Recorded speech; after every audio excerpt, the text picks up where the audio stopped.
The Senate will come to order. Will the Secretary please call the roll? Senator Brooks. Here. Senator Cancella. Here. Senator Cannizzaro. Here. Senator Dennis. Here. Senator Dondero-Loop. Senator Gansert. Here. Senator Goicoechea. Senator Hammond. Senator Hansen. Senator Hardy.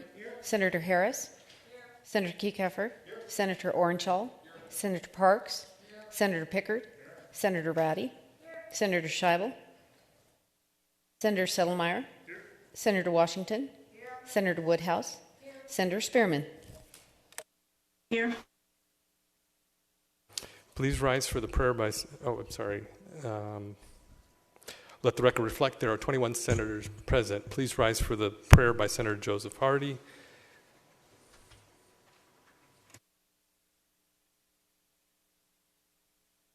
Our Father in heaven, this is an elected body, and as such, we have opposition, just like our body does with its muscular forces.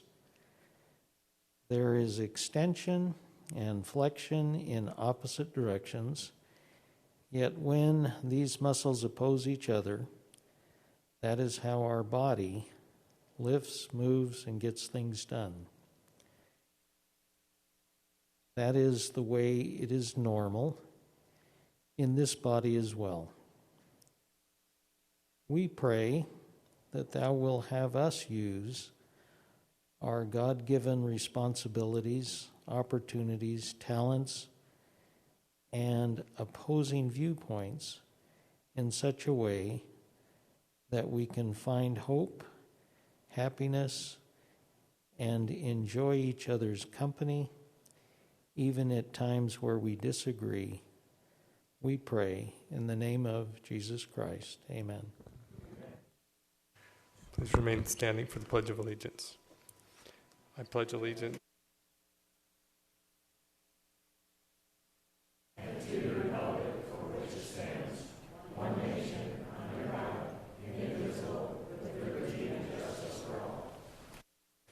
Please be seated.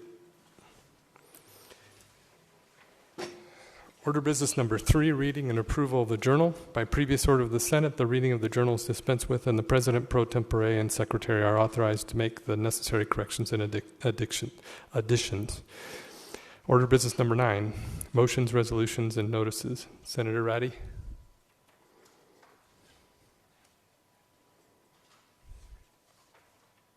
Thank you, Mr. President Pro Tem. I move that the action whereby AB number 4 was lost be rescinded. You have heard the motion. Are there any remarks? Hearing none, all those in favor signify by saying yea. Opposed, nay. The motion carries. Senator Ratty. Thank you, Mr. President Pro Tempore. I move that AB number 4 be re-referred to the Committee of the Whole for the consideration of an amendment. You have heard the motion. Are there any remarks? Hearing none, all those in favor signify by saying yea. Opposed, nay. The motion carries. Senator Cannizzaro. Thank you, Mr. President Pro Tem. I move that Kelsey Marrier of KOLO-TV be accepted and accredited as a member of the press, and that he be allowed to use the appropriate media facilities in the legislative building. You have heard the motion. Are there any remarks? Hearing none, all those in favor signify by saying yea. Opposed, say nay. The motion carries. Senator Cannizzaro. Thank you, Mr. President Pro Tem. I move that the Senate resolve itself into a committee of the whole for the purpose of considering an amendment to AB 4, and that Senator Cannizzaro serve as the chair and Senator Ratty serve as the vice chair. You have heard the motion. Are there any remarks? Hearing none, all those in favor signify by saying yea. Opposed, nay. Yea. The motion carries. And the Senate will be in a brief recess.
Committee of the Whole will come to order. Thank you for being here this evening with all of us, those of you who are watching online and those here in the committee room. We are now going to hear AB 4 in a work session. AB 4 revises the formula for determining the tax on the net proceeds of minerals extracted. There is an amendment that has been provided to members of the committees of the whole. You will have that in front of you as amendment number 6. It's Senate amendment to Assembly Bill number 4, first reprint. Committee of the whole does have copies of that, and that same amendment is available for those of you who are following online. Should be popping up as available for that, as well as an exhibit entitled Estimated Additional Net Proceeds of Minerals Revenue Due to the State General Fund in FY 2021. We have with us to talk us through this particular amendment our very capable staff who has been very diligent in helping us to prepare this amendment and also be able to tell us a little bit about what is contained in it. We should have joining with us, I believe, Mr. Ginden and Mr. Fernley to walk us through the amendment. And so we will turn it over to you and have you join us live via broadcast. Thank you, Madam Chair. For the record, Russell Ginden, Principal Deputy Fiscal Analyst with the Fiscal Analysis Division of the Legislative Council Bureau. As you stated, you have the proposed amendment, number 6, I believe, to the bill. And so, as you recall, I presented Thursday night, I guess it was, the AB 4 in its first reprint to the Senate. And so I'm not going to probably spend a lot of time on this because hopefully there's a memory of that information. If there's not, then I can answer those questions rather than probably spending a lot of time. But as you recall, that bill was to take and cap the deductions that mining operation can take at 60% of the statutory authorized deductions that are in Chapter 362 and specifically in NRS 362.120. And so in Section 1 of the bill, you can see that it's actually on page, the second page of the sections of the bill where there's a new subsection 4 that restricts the provisions of the 60% cap on deductions to those mining operations that have gross proceeds greater than 10 million for the calendar year in which they'll be filing the return and paying the taxes for that calendar year. And so then much like, exactly equal to AB 4 in its first reprint, the provisions of this bill would take effect for calendar year 2020, the current calendar year that we're in, for the taxes that would be reported on the return in February 2021. Then the provisions of SB 3, which required the additional or changed the tax structure so that they would start paying on the estimated current calendar year basis, beginning with calendar year 2021, and that payment would then be paid in FY21. So the provisions of AB 4 would also apply to that estimated payment that would be made for calendar year 21 in FY21. And so with that, Madam Chair, that's basically what the bill does. It's the bill that was presented to you on Thursday, only with the change being made that the cap on the that only 60% of the statutory deductions can be taken for those mining operations with gross proceeds greater than 10 million for the calendar year in which they're filing the return. And so with that, I thought I would present the table to show you the dollar amounts, the estimated dollar amounts for not only AB 4 but SB 3, given that the two bills are impacting NPM, and so you have to work through the estimated impact from both of those bills. So that is the handout that has been provided to you. And so in Table 1, just to sort of establish sort of the baseline, Table 1 is the SB3. And so this would be, again, the one that requires the estimated payments to be made for calendar years 21, 22, and 23. And so, as we've been discussing, you see there in the second column under FY21 additional revenue, the approximately $54.5 million. That is the estimate that came over as the governor's proposal for, and that's the money, in a sense, that's been carried on the sheets in this special session with regards to, as the legislature's been working through the budget shortfall and utilizing that consensus estimate from budget, fiscal, and taxation of $54.5 million. So then walking down to Table 2,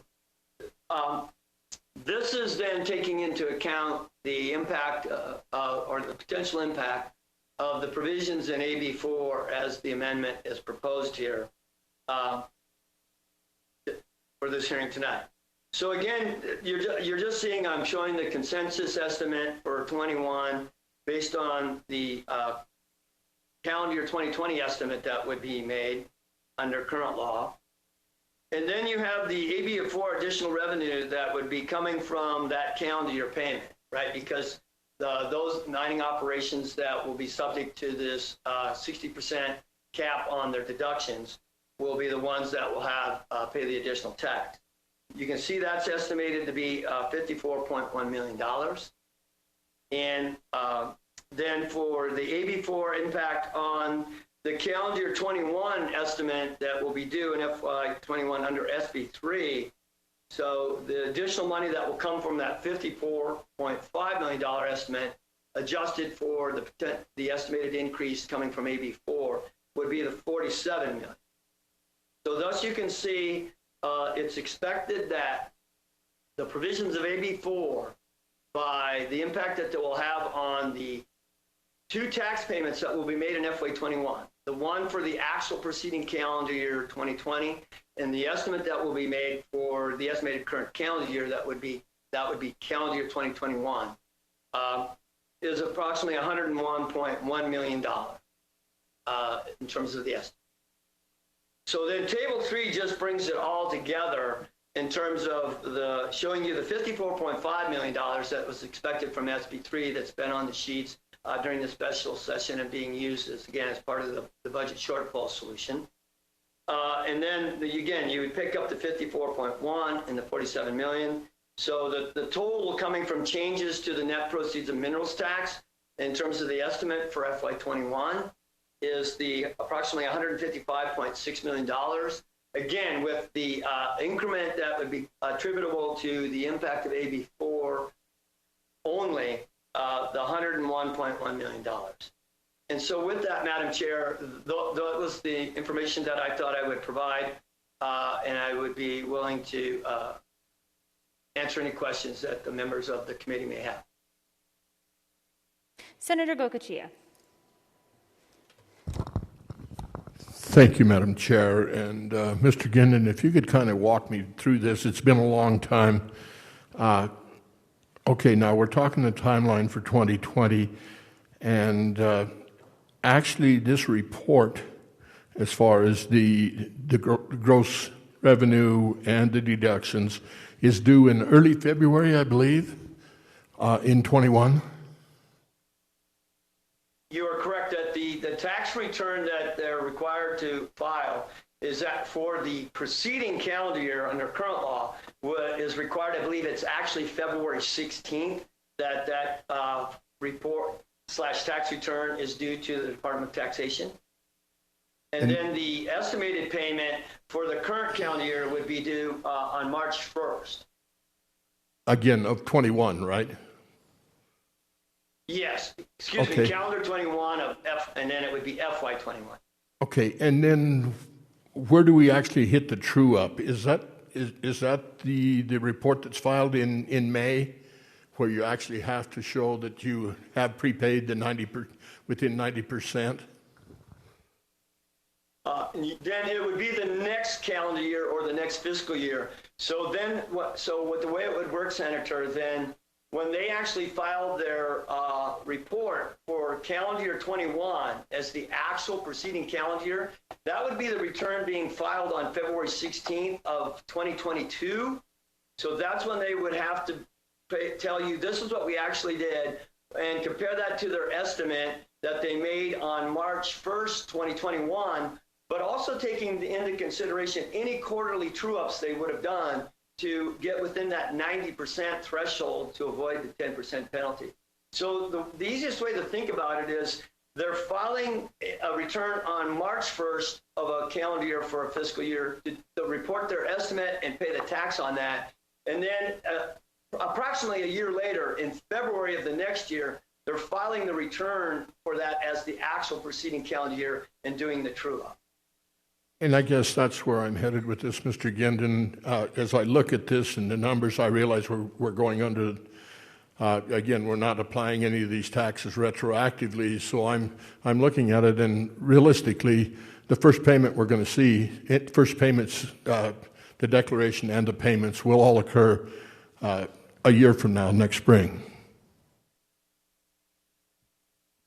That's correct. These are the estimates for the taxes that will be paid in FY21 based on the returns that will be filed on FY16 of 2021 for calendar year 2020, and then the report that they're required to file on March 1st of 2021, and for their estimated for calendar 2021 and pay the tax based on that estimate. Thank you. I guess I'm just wondering why we're pressing it so hard. Thank you. Senator Harris. Thank you, Madam Chair. Mr. Gendon, I just want to ask a question about where the additional revenue we anticipate seeing based upon this new amendment will be going. Is it going back to the general fund? Is there anything explicitly requiring it to go to any particular purpose? That's probably an answer better addressed by my colleague, Mark Kapati, the Senate Fiscal Analyst, who I believe is over there on the floor with you. He's on his way to answer. Thank you. Thank you, Senator, for letting me know that.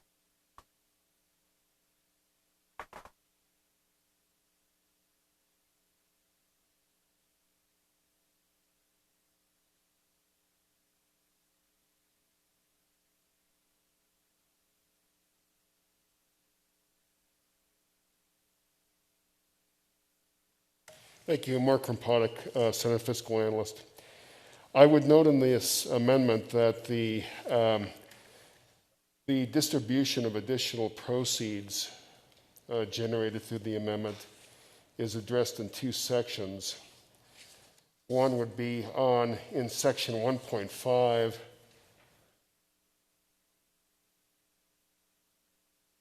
under subsection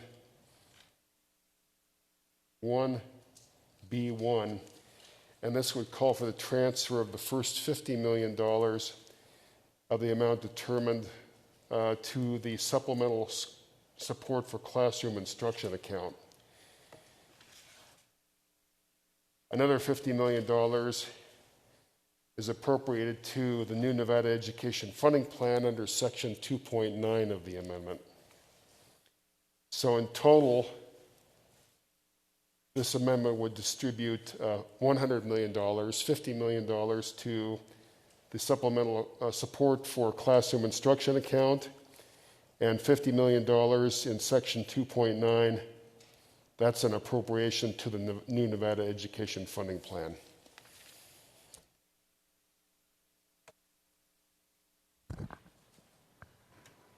Thank you, Mr. Krompotnik. That's all, Madam. Okay. Thank you, Senator Harris. Senator Ratty. Thank you, Madam Chair. And again, thank you to our wonderful fiscal staff for their work on this bill and for being here to answer questions. So following up on the line of questioning from my colleague from Senate District 19, just want to clarify that this is revenue that can be used in fiscal year 21.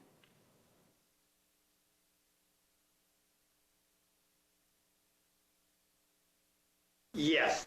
This is, again, Russell Gendon with the Fiscal Analysis Division, that Yes, under the statutory provisions of this bill, the February 16th tax return, as well as the estimated payment based on the March 1st return, are all taxes that are required to pay and be distributed and reported as FY 2021 general fund revenue, or as Mr. Kompotic stated, that some of the money will be used for other purposes.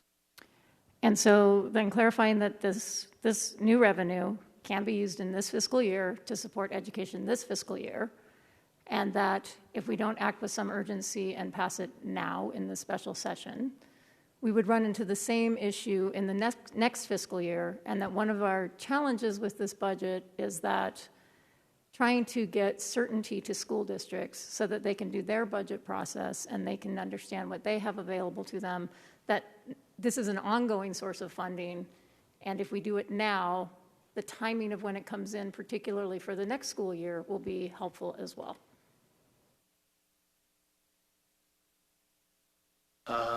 That's a little difficult question. Yes, it'll choose for 21. With regards to the calendar 2020 that we're in, it would be very difficult to do anything about that. It is what it is. It's under current law.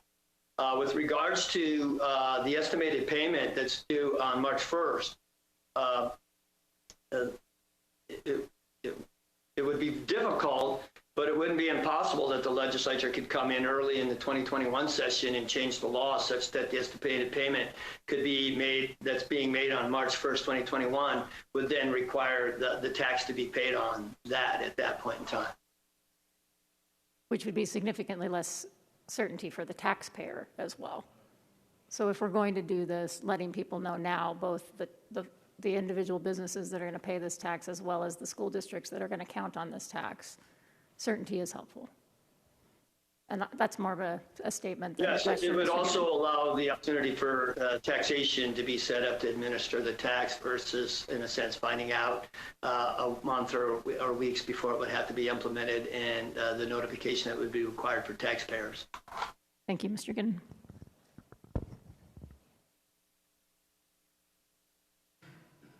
Senator Kiekever. Thank you, Madam Chair. Thank you, Mr. Ginden. I just wanted to crosshatch really quickly the spreadsheet that you presented a couple nights ago.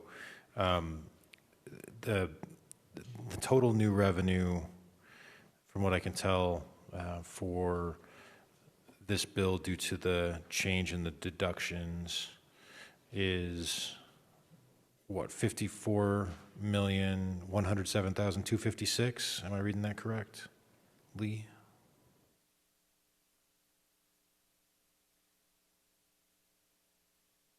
Sorry, I'm trying to find that table, and I might have left that folder in my office.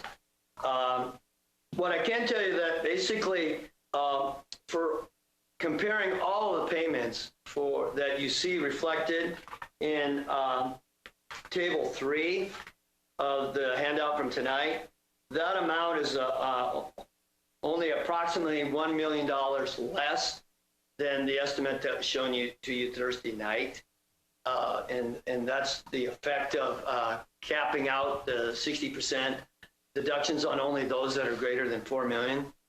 Or excuse me, 10 million. Right, okay. Yeah. Okay, so that was, so it's only about a $1 million difference by exempting everyone under $10 million in gross. Do you know how many operations are included in that set aside? Yes, Senator. Of the, again, what I'm working off is the actual data that was reported by the mining operations to the Department of Taxation for calendar year 2019, the latest calendar year that would be available to us. So based on, and this is the information, as you're aware that you, I think at the Thursday hearing, you were looking at it, the net proceeds of minerals bulletin. So I was able to get all that data from taxation and get it into a spreadsheet for analysis. So in that calendar year, there was 104 mining operations reporting. There are 38 of those that are over 10 million, with obviously the 66 of those being equal to or less than 10 million in gross proceeds.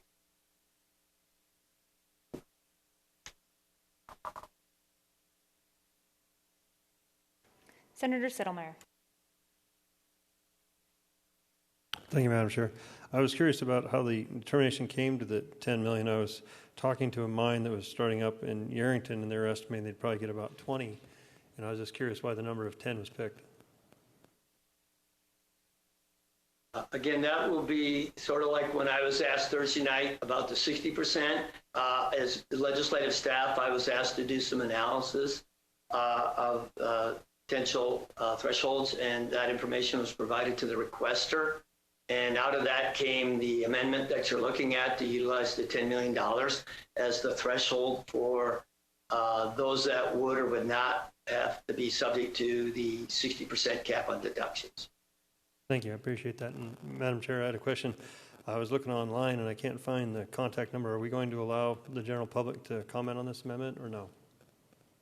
And Senator, I would remind the committee of the whole that we are in a work session, so we are not taking public comment. Thank you.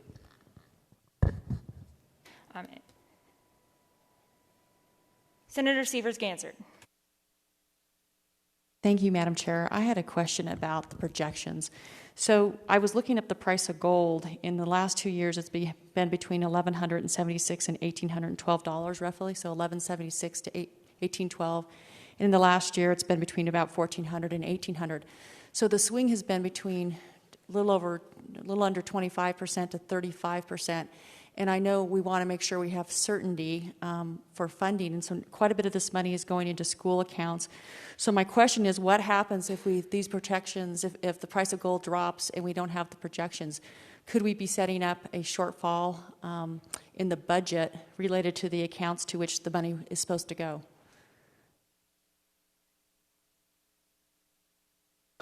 I guess I can comment on the revenue estimate side, and maybe more appropriate for, again, my colleague, Mark Kaponic, to comment on the budget side. But yes, gold, I think about halfway through or a little over halfway through this fiscal year has been in that averaging low to mid 1700s. I think it was in the high 1700s here for the most of July so far. So with that, but yes, again, as I stated, it's a tax that has volatility to it. These are the estimates. We will only have to wait to see when calendar year 2020 is done, how that estimate compared to actual. And then again, it will be the mines that will be preparing their estimate for calendar year 21 and paying the tax on that. And their estimate could be different than the estimates that's presented here to you. But from the revenue point aside, this is the estimates that I've done based on that budget, fiscal, and taxation, based on us looking at the data, trying to do a forecast. And you can actually see that the FY21 estimate based on calendar year 2020 is approximately the $63 million. But we do expect it to fall back some because just what's going on is probably not sustainable. So it falls back down to the $54.5 million. And it has, over the last, I believe, 3 to 5 years, it's probably been fluctuating in that $50 to $60 million range. So the expectation would hope that it would at least stay in that range. Thus, we know we'll have a forecast error, but the order of magnitude hopefully will not be that large. But potentially it could be larger in terms of falling either outside or in terms of below or outside of that $50 to $60 million range.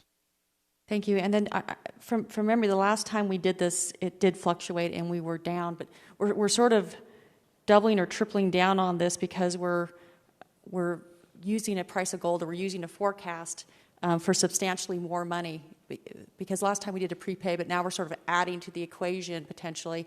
So if there is an error and if there's a shortfall, would that make it worse because we're actually looking at more dollars or trying to count on more dollars from the same source, which again can fluctuate between 25 and 35%? That's a very good question. It's really hard to answer. Again, because as I've stated, it's a volatile tax. So, but a forecast by nature has uncertainty built into it.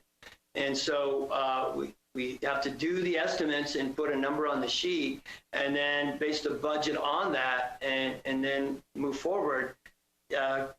When you work with a single tax like this, perhaps the risk could be greater. But the risk is there when we prepare forecasts to the Economic Forum, and the Economic Forum sets a number, and then we build a budget on that. But you're correct that at least within that, we have more than one revenue source of, you can have pluses and minuses of offset.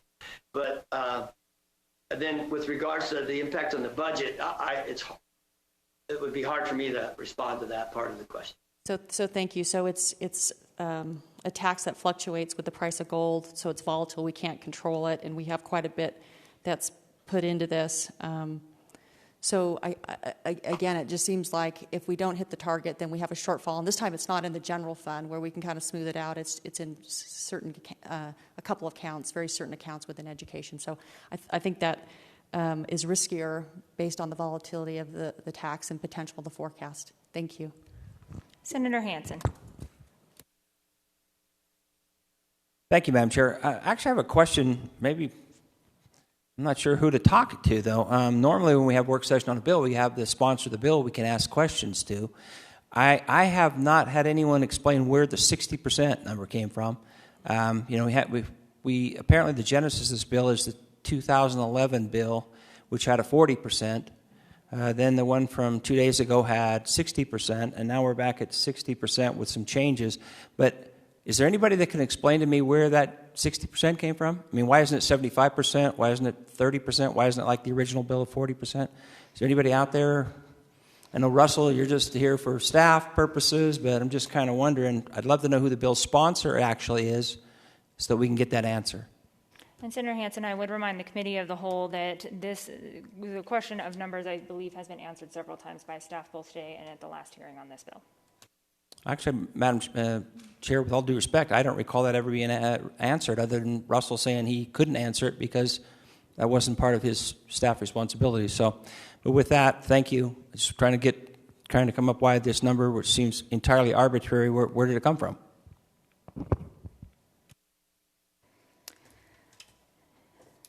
I have a couple of questions. So in this particular bill, and I don't know if Mr. Krumpatek or Mr. Ginden would be more equipped to answer this. I just want to make sure that I have the details correct from my end. The way that this bill is structured, there would be an additional amount of $50 million that would be going towards what the new Nevada funding formula, or what we typically refer to as SB 178. Is that a correct understanding of the bill? That is correct. And then additionally, the projections that we have been provided with today include an additional amount that's notated here as AB for additional revenue based on estimate for calendar year 2021 from SB 3. That's the prepayment. So there's an additional amount that would be collected as a part of this bill.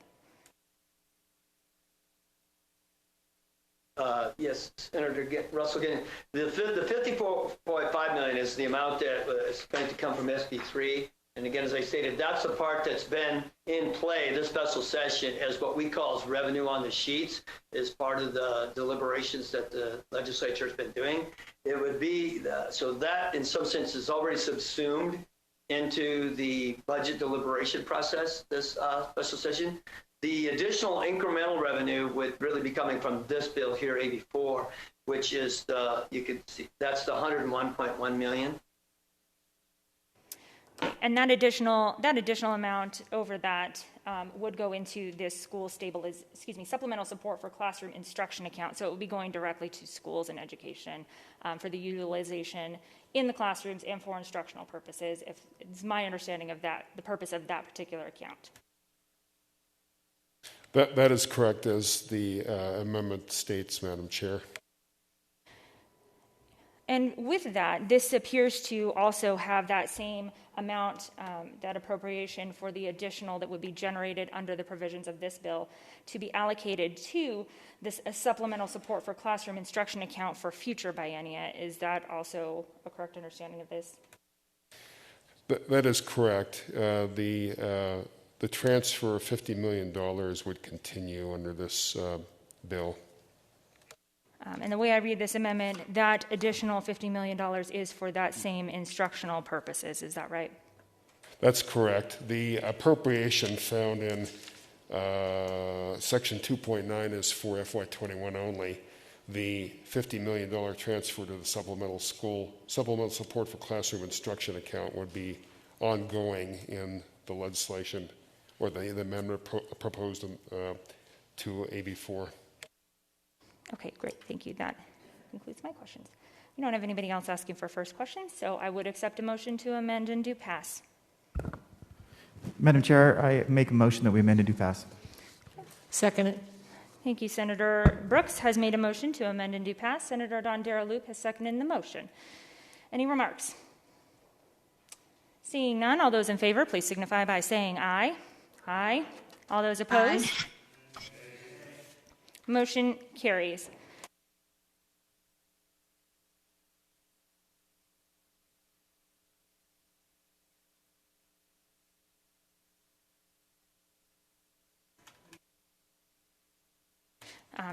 I did hear some nays, although the motion does carry. Can we please have those who had voted in the nay position rise so that the Secretary of the Senate can please take account of that? Madam Chair, Senator Settlemeyer.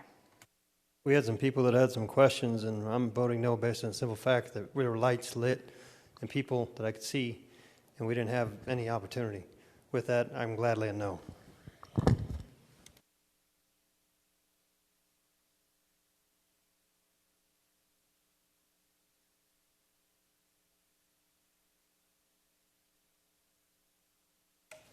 Senators, just let me make sure that I have everybody's name. Senator Gansert, Senator Goicoechea, Senator Hammond, Senator Hansen, Senator Hardy, Senator Kieckeffer, Senator Settlemeyer. Did I miss anybody?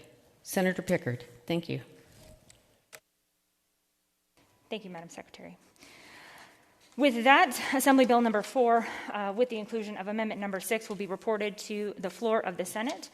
And that will conclude the items on our agenda for this moment. Senator Woodhouse. Thank you, Madam Chair. I move that the Senate Committee of the Whole do rise and report to the Senate. Senator Parks. I second that motion. Any discussion on the motion? Seeing none, all those in favor, please signify by saying aye. Aye. Any opposed? Aye.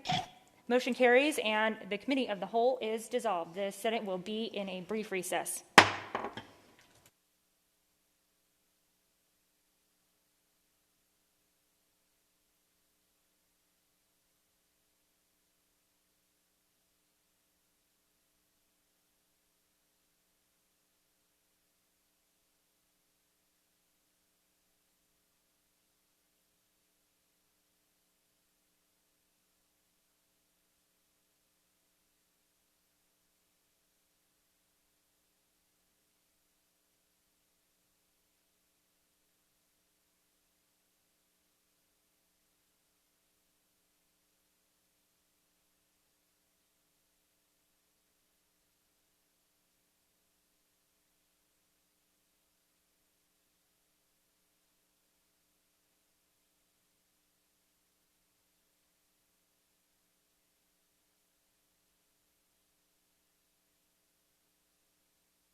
The Senate will come to order.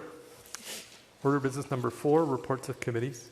Mr. President Pro Tempore, your committee of the whole to which was re-referred, Assembly Bill number 4 has the same under consideration. Begs report, same back recommendation amended to pass as amended. Cite Senator Nicole Canizaro, Chair. End of reports. Thank you. Order of business number 13, general file and third reading. Assembly Bill number 4, introduced by Assembly Committee of the Whole, revises the formula for determining the tax on net proceeds of minerals extracted. The people of the state of Nevada represented in the Senate and Assembly do enact as follows. Section 1 to Section 1. Are there any amendments to the bill? I have amendment number 6 proposed by the Senate Committee of the Whole. Senator Canizaro. Thank you, Mr. President Pro Tem. I move that we adopt amendment number 6 to Assembly Bill number 4. If there are no objections, so ordered. Senator Canizaro. That was a consent of the reading. Oh, sorry. She jumped us. So do we need... We're down to...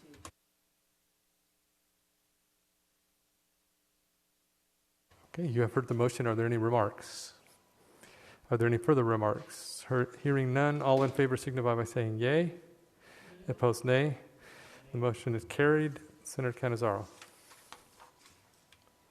Thank you, Mr. President Pro Tem. I move that all necessary rules be suspended and that the reprinting of Assembly Bill number 4 be dispensed with, and that the Secretary be authorized to insert amendment number 6 adopted by the Senate, and that the bill be placed on the general file and considered next.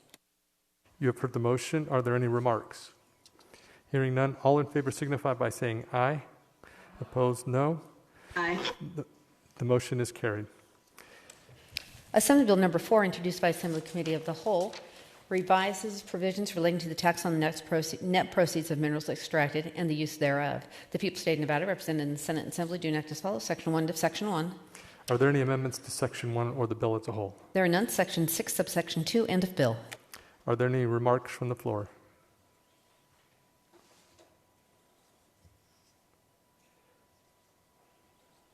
Okay, I've got Senator Pickert. Thank you, Mr. President Pro Tem.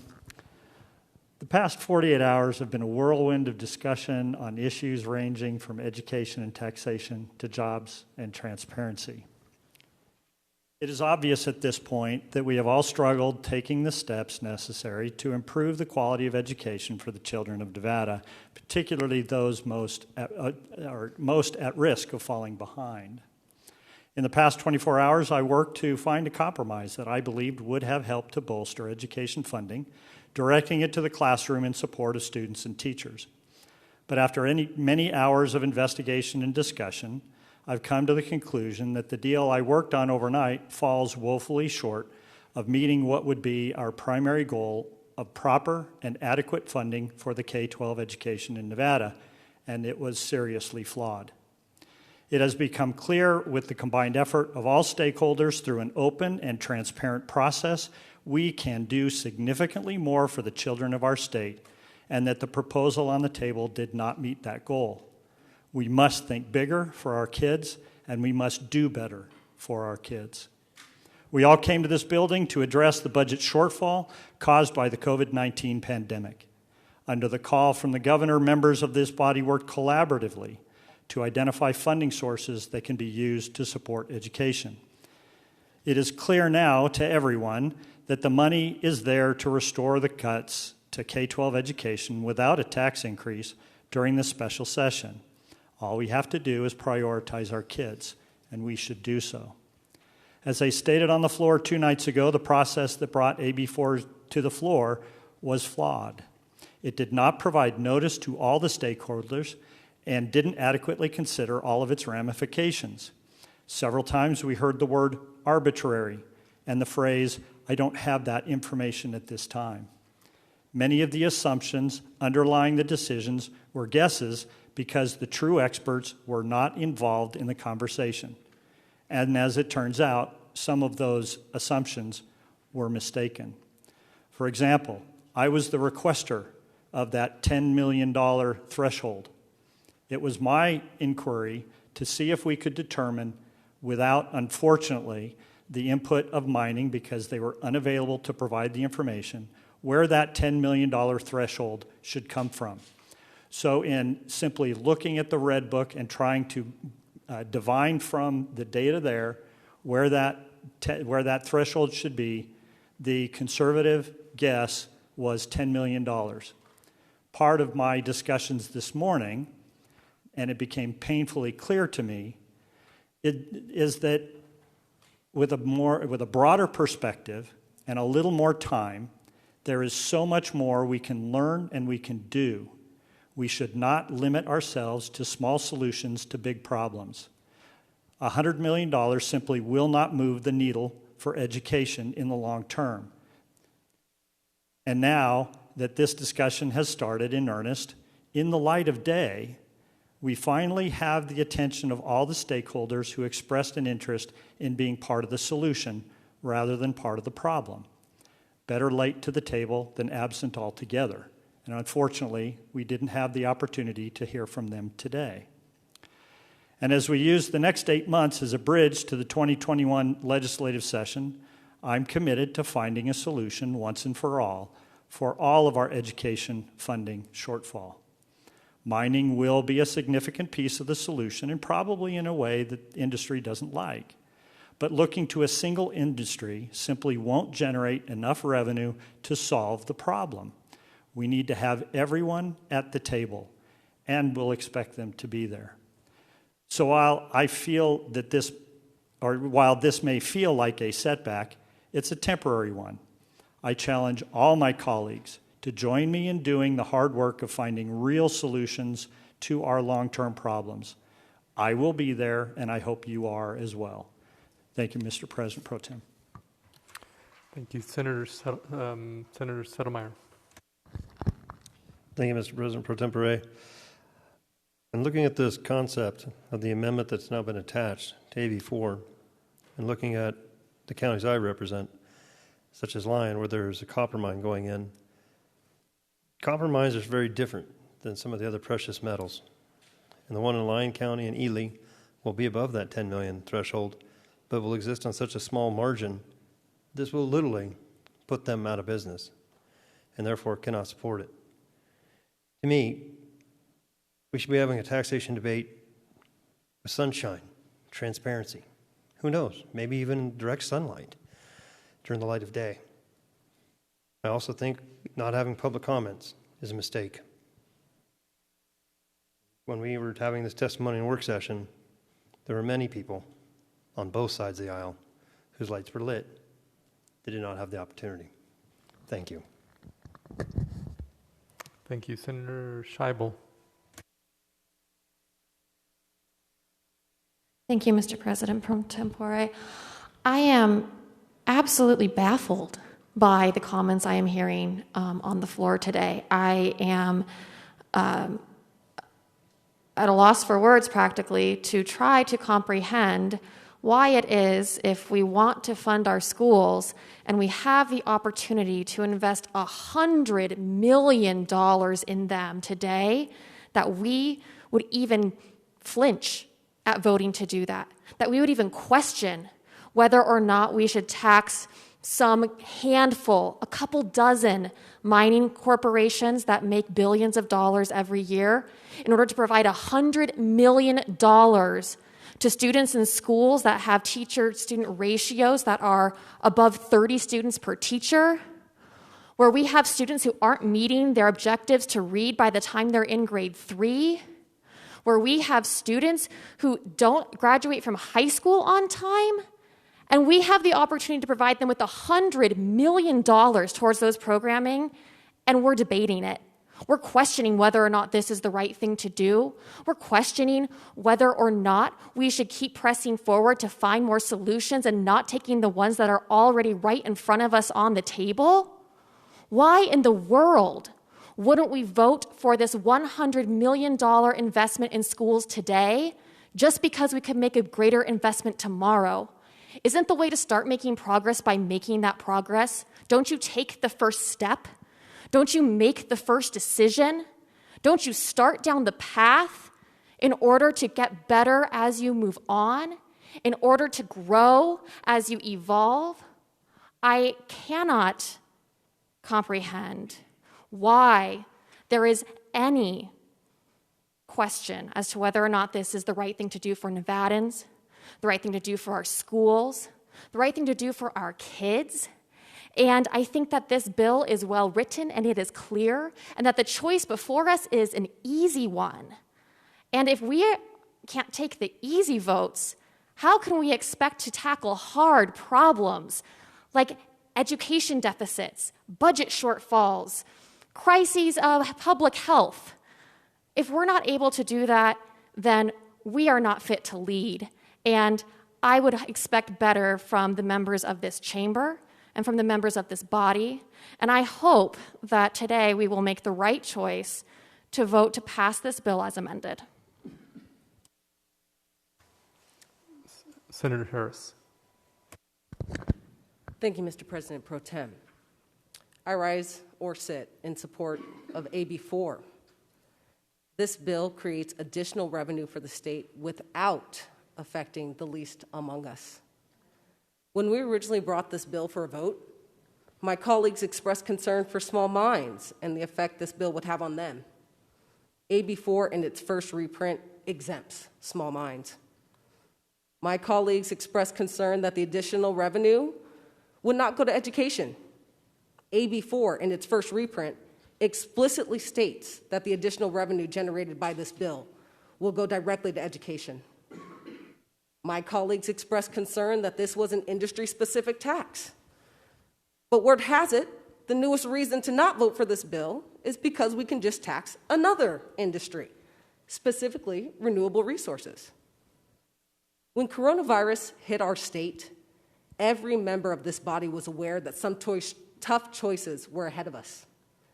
We knew that along with our suits and computers, we were going to have to bring a strong constitution with us to Carson City. I'm sad to see that there are some members of this body who seem to have left that constitution at home. After last session, while there were many disagreements on policy, I left with the sense that every member of this body was willing to take tough votes to do what was right for our state. If this vote fails today, I can no longer say that that is true. And it's unfortunate. Nevada has a history of rising above politics, of coming together when our state needs us to. We've long been a model of how to work across the aisle for the benefit of our state. Today's vote demonstrates that some of our colleagues have given in to partisan pressure over the interest of our students. This is a vote that we will all have to live with. We can make the choice right now to ask a little more of our mining industry, who, by the way, has not suffered the same loss in operations as other industries in our state during the pandemic, to fund education programs for those who need it most. Or we can grandstand for political purposes and claim that these cuts to education absolutely have to happen because the amount we're proposing to limit deductions is quote unquote arbitrary. I don't know about the rest of my colleagues in the chamber, but it's the looming vote to cut education that keeps me up at night. Not the vote to limit mining deductions to provide additional funding to education. With this vote, we're making our priorities clear. Cut education funding for the most vulnerable populations, or ask a little bit more of an industry that's taken so much from our state. The choice is yours, but this time, I'll remind my colleagues, there won't be a chance to reconsider. Senator Ratty. Thank you, Mr. President. I was listening carefully to to the comments from my colleague from District 20. I think it's been a bit of an emotional roller coaster for all of us over the last 2 days as we went through the process of thinking there was some hope to get to a place where we would do the right thing and we would get the funding to kids and to the education system. And then we would learn, primarily through the media, that nope, that wasn't going to happen. And nope, then maybe it's going to happen if you just put this language in, but we put that language in and it still doesn't happen. So the piece that I'd really like to understand is I heard in my colleagues' comments that we don't need to do this because the money is available. I have a sense of urgency. Children and teachers and nurses and school psychologists, janitors, they're all going back into the classroom in a few weeks. School starts. If we wait until the next session, we're talking about losing yet another year where school districts will absorb devastating cuts in the midst of a pandemic to be able to educate our children. They're under immense pressure, more pressure than educators have probably been in my lifetime, trying to make sure that they are educating children, taking care of their social and emotional health, and keeping them safe. So if there are dollars that we can find so that we can do this today, which is what I believe I heard my colleague from District 20 say in his remarks, where are those dollars? I have spent my time these last 11 days looking for every single possible dollar that could be applied to this $1.2 billion shortfall. And I can verify that every single dollar matters. So I respectfully ask that we be honest and please tell me where these dollars are. Because if we can still get out of this chamber and take care of our kids, I'd like to know how. Senator Kiekefer. Thank you, Mr. President Pro Tem. Good timing, because I'd love to talk about where those dollars are. $30 million that we know is going to be reimbursed to the state through an enhanced Medicaid match that the administrator of the Federal Centers for Medicare and Medicaid Services told directly to our Medicaid director will be coming to this state. It's not on these sheets. We're not accounting for it. The deputy administrator of the Federal Department of Health and Human Services says it's coming. The director of CMS says it's coming, and we're going to cut kids instead. That's a choice. There are, as we know, still a couple $100 million worth of Federal CARES Act money that we could use to do a very similar block grant to what's in this bill. We know that students who are most at risk are disproportionately impacted by the distance education that we saw this past semester and that we're going to see again next semester. And we can use Federal CARES Act dollars to support those students. But perhaps most importantly is that we know what priorities are because they've been laid out in front of us. It was made very clear in black and white in the plan that was put forward by the majority party in both chambers where they wanted to spend their money. They put forward proposals to restore $138.6 million to replace some of these cuts that the governor's proposed. And what did they do? They cut more out of K-12 than adding back. Instead of restoring, they cut more from K-12. At the same time, replacing massive amounts of dollars to support fully employed, fully insured, fully pensioned adults. I'll let everyone make up their own mind about why they made that choice. But when I hear impassioned pleas about needing to fund children, you got to put your money where your mouth is. And the majority party in this chamber and the one down the hall certainly did not. Senator Cancella. Thank you, Mr. President. Pro Tem, I rise in support of the amended version of Assembly Bill 4, and I'd like to talk briefly about someone who worked tirelessly on this issue before many of us were even in this chamber, certainly before I was in this chamber, and that's Assemblywoman Peggy Pierce. And I want to read into the record what she said when introducing a similar proposal in 2011. She said, "I am proposing rejection of the extremism of the last 30 years. I am proposing moderation. I am proposing a middle course where the mining industry pays its fair share for being a part of our state. Something you will hear is that the mining industry does not want to be singled out. The mining industry was the only industry around when our state was founded. The mining industry wrote the Nevada Constitution. The Nevada mining industry put itself into the Constitution. It has had about 130 years to get itself out of the Constitution, but has not chosen to do so. Her point was that this was not a new argument. This was not a new industry that had been focused on as it related to a tax debate. And here we are looking at the same issue with the same opposition that we did nearly a decade ago. Our needs have not grown smaller. Instead, they've grown exponentially larger, not only because our state has grown, but certainly because of the needs that the pandemic has placed on our students and families. I asked the question of this body, if not now, when? When could it be more appropriate to do the right thing? And I would ask all of us to take a deep reflection in saying whether or not punting this down the road is actually an appropriate decision.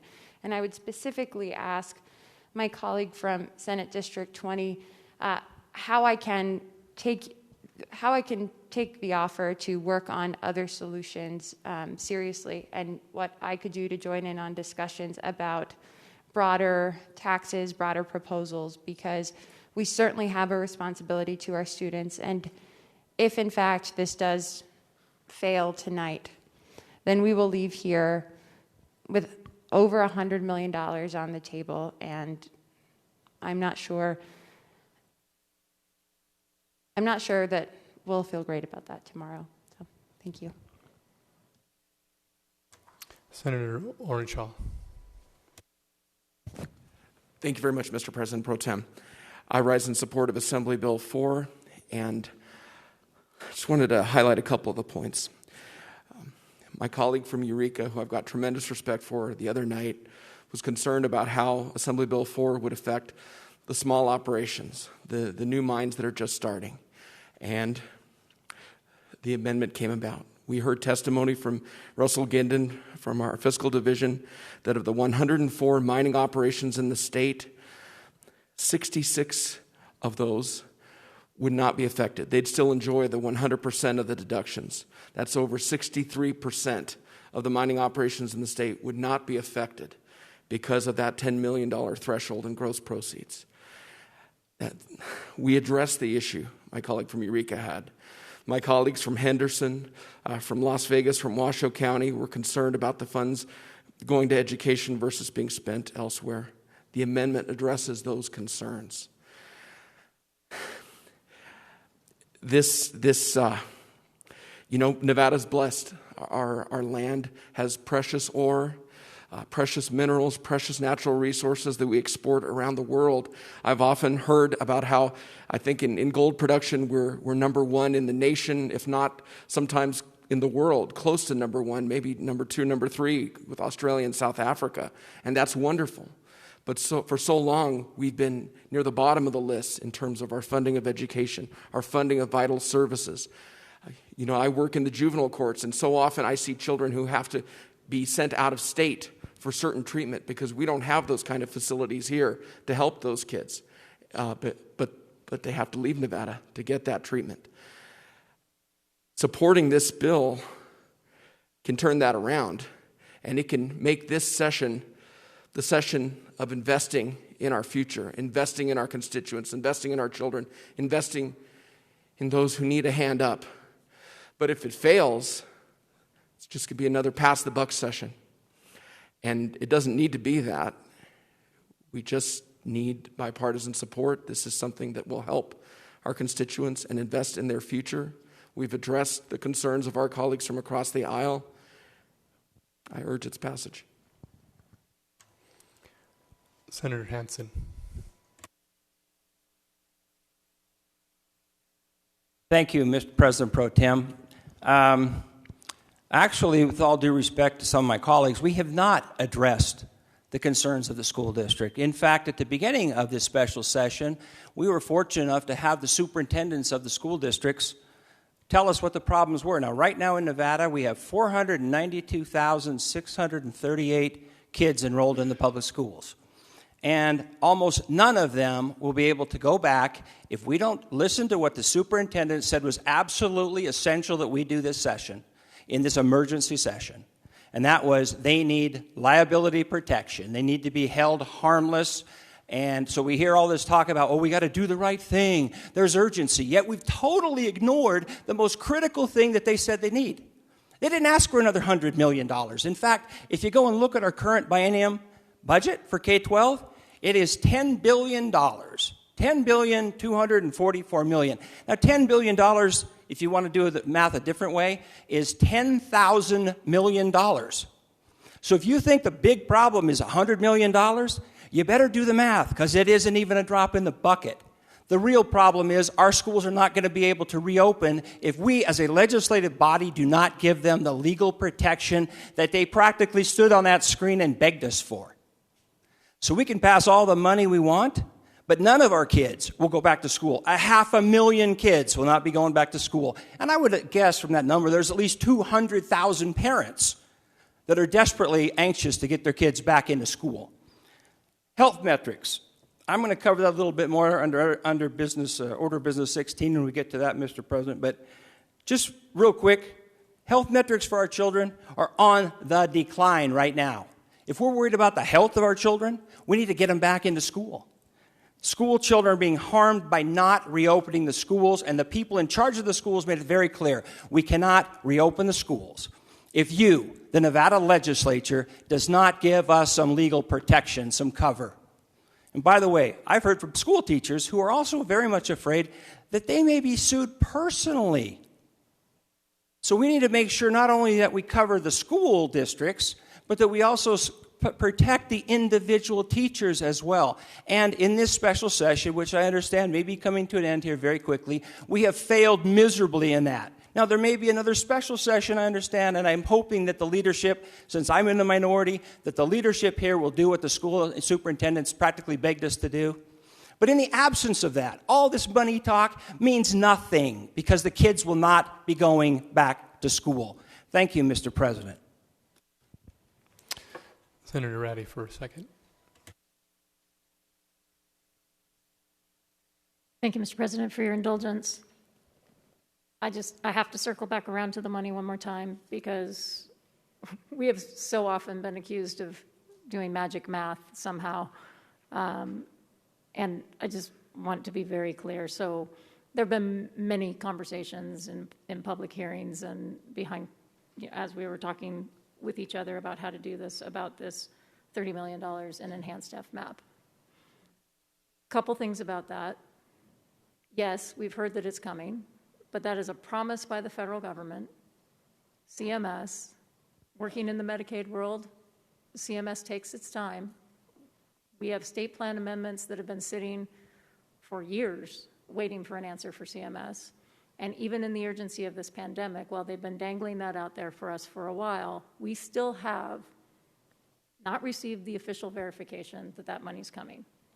I am incredibly hopeful that they will get to that conclusion quickly and that they will get that money flowing in our direction.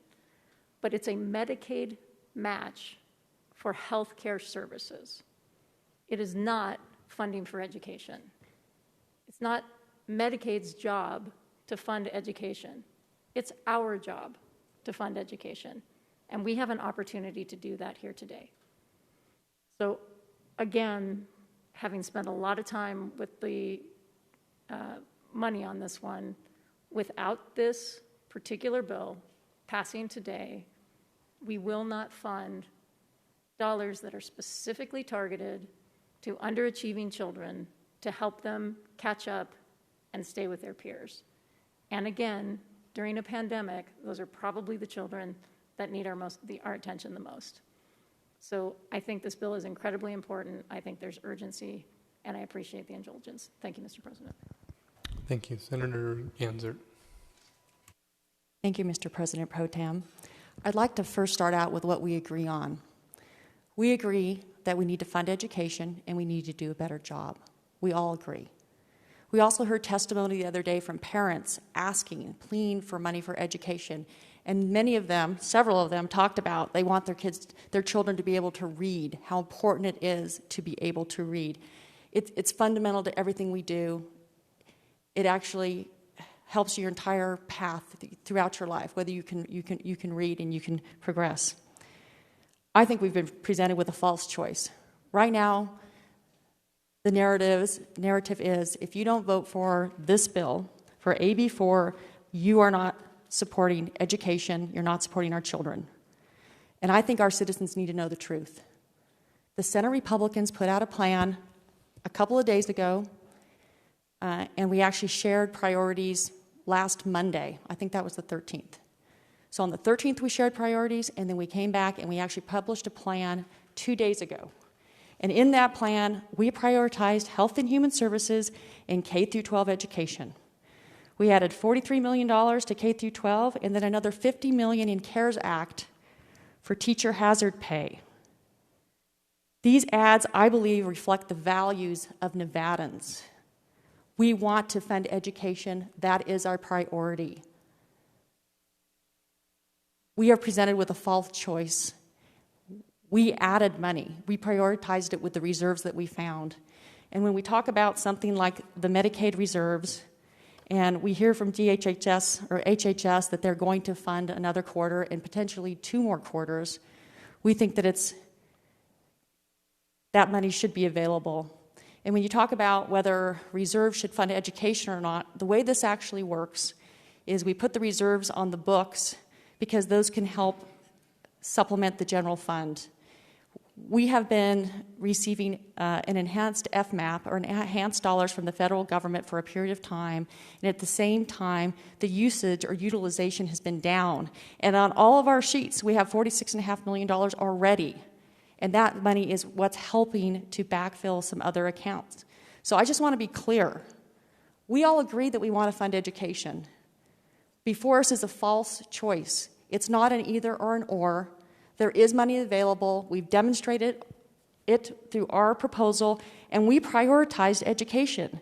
We didn't prioritize funding for other things, other than health and human services. And so, when you have a choice and you can use funds for backfilling public employees or reducing furloughs, or you can choose to put the money towards education, we chose education.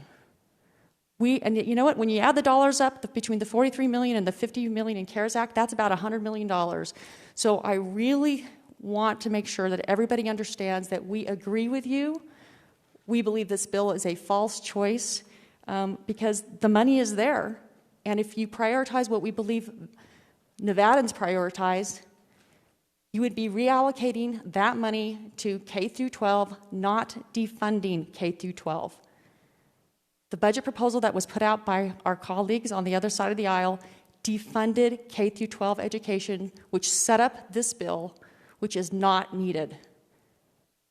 When we're in a crisis like we are now with high unemployment rates, the last thing we need to do is raise taxes. We need to work together. We need to prioritize. And we agree with you. Education is right there. Thank you. Senator Dondero Loop. Thank you, Mr. Pro Tem. Sorry about that. I'd just like to clarify the record because my colleague from Senate District 20 said that we are struggling. And I just want to confirm that I haven't struggled one bit about this. I don't often talk on the floor, but I'm a mother, I'm a grandmother, I'm a community member, and I'm also a teacher. And I know what happens firsthand in a school. I've been in almost every school in this state. And I know firsthand from my father talking and me being involved that we've been talking about this same subject for over 70 years. In fact, in my office, I have an article from the Reno Gazette-Journal, and I don't believe it was called that at that time, from 1947. And it's an article about the upcoming legislature that is going to discuss money for education. So when do we stop talking and when do we start acting? And yes, our superintendents do need funding. Whether they said it or not, the first day of this session, I have spoken to those people, and they all could use some more funding for not only curriculum needs, for the upcoming health needs that we'll need for during this pandemic for our children to return to school safely. So today could be that day. So I ask all of you to take care of Nevada's children. Thank you. Thank you. Senator Brooks. Thank you, Mr. President Pro Tem. I support Assembly Bill 4 because I like many of my colleagues in this building, from day one of this special session, realize that we are in an extraordinary situation and that those who need our help the most need us to act. And that means children, and that means folks who need health care and need assistance from the state. And that has been consistent with many of my peers from day one since we walked into this building. The opposition to funding, to Assembly Bill 4 and to raising revenue from the mining industry is all over the map, and I am thoroughly confused. It started out with, we can't do this under the cover of darkness. It is light outside. Then it went to, we can't, now is not the time to raise taxes, yet I see my peers out there, my colleagues out there saying, we should raise even more taxes than that. I hear the argument that this is not enough tax. At the same time, I'm hearing we shouldn't raise taxes right now. Now I'm hearing we have plenty of money. We don't need any more. And I hear in this argument, we should not take federal dollars. Now I'm saying we need to use more federal dollars. I am thoroughly confused as to what the objection is to raising revenue from the mining industry. And the latest that I have seen is that we have a tax plan that will raise even more money than this, because this is a pittance. And so my colleague from Senate District 20 asked us to come back and change this bill so that it included education. It went directly to education. That is what we did. Now, and then my colleague from Senate District 20 wanted to protect mines that made under $10 million. So we changed that, and that is exactly what this bill did. Then my colleague from Senate District 20 says we need to raise $600 million in taxes. I would ask my colleague from Senate District 20, how do we do this? How do we raise the taxes? And why is that the solution when just yesterday it was a different solution? Thank you. Thank you. Senator Pickard for a second. Thank you, Mr. President Pro Tem. I appreciate the opportunity to respond. And I think I'll take it in reverse order. First, the $600 million is not a tax. Second, I didn't set the $10 million threshold. I asked staff members to see if we could determine what it is that was appropriate, that wouldn't put thousands of people out of jobs. And when do we stop talking about funding education? Never. We should never stop talking about getting adequate funding to education. And I'm shocked that anyone would suggest that we should ever stop talking about that. But I've been asked, why the change? Why the flip-flop? Well, hopefully, all of us recognize that if we get a bill in the mail and it's wrong, we don't just pay it, particularly if it demands more out of my checking account than I have. Did the mining industry drop the ball? Yeah, probably, because they weren't at the table in advance. And we heard in the original discussion that they knew what the language was, or at least knew what was coming, which is a canard. They had no clue what the language was. We didn't even know what the language was until 11:30 at night within the 4 or 5 hour period that we voted on it. And then they were limited to 2 minutes each. There was no debate on the details. And what I learned after I committed, wrongfully, to the bill was that it was going to put dozens of mines out of business, thousands of people without work, particularly when we consider the subcontractors that serve the mines and the suppliers. It would have devastated the industry, at least for those that work in it. We talk about how we own the materials and that we deserve to get all of the money we can get out of it. Wow, that's a capitalist approach, and I don't necessarily disagree with that. But the suggestion that we find money from them is a falsehood. It's embarrassing to me that we call taking money from someone without their consent or input is considered finding money. If I find money in your wallet, does that make it okay? And the one thing that I learned in my discussions this morning were that the assumptions in the bill will kill businesses. They are mistaken. The $10 million is a fraction of what the threshold should be. And how did we find that out? Because mining woke up and let us know. So no, I'm sorry. I'm not going to support a bill that is full of flaws, full of errors, and call it good simply because we need the money. That's not fair to anyone. It's criminal if we were to do it to an individual.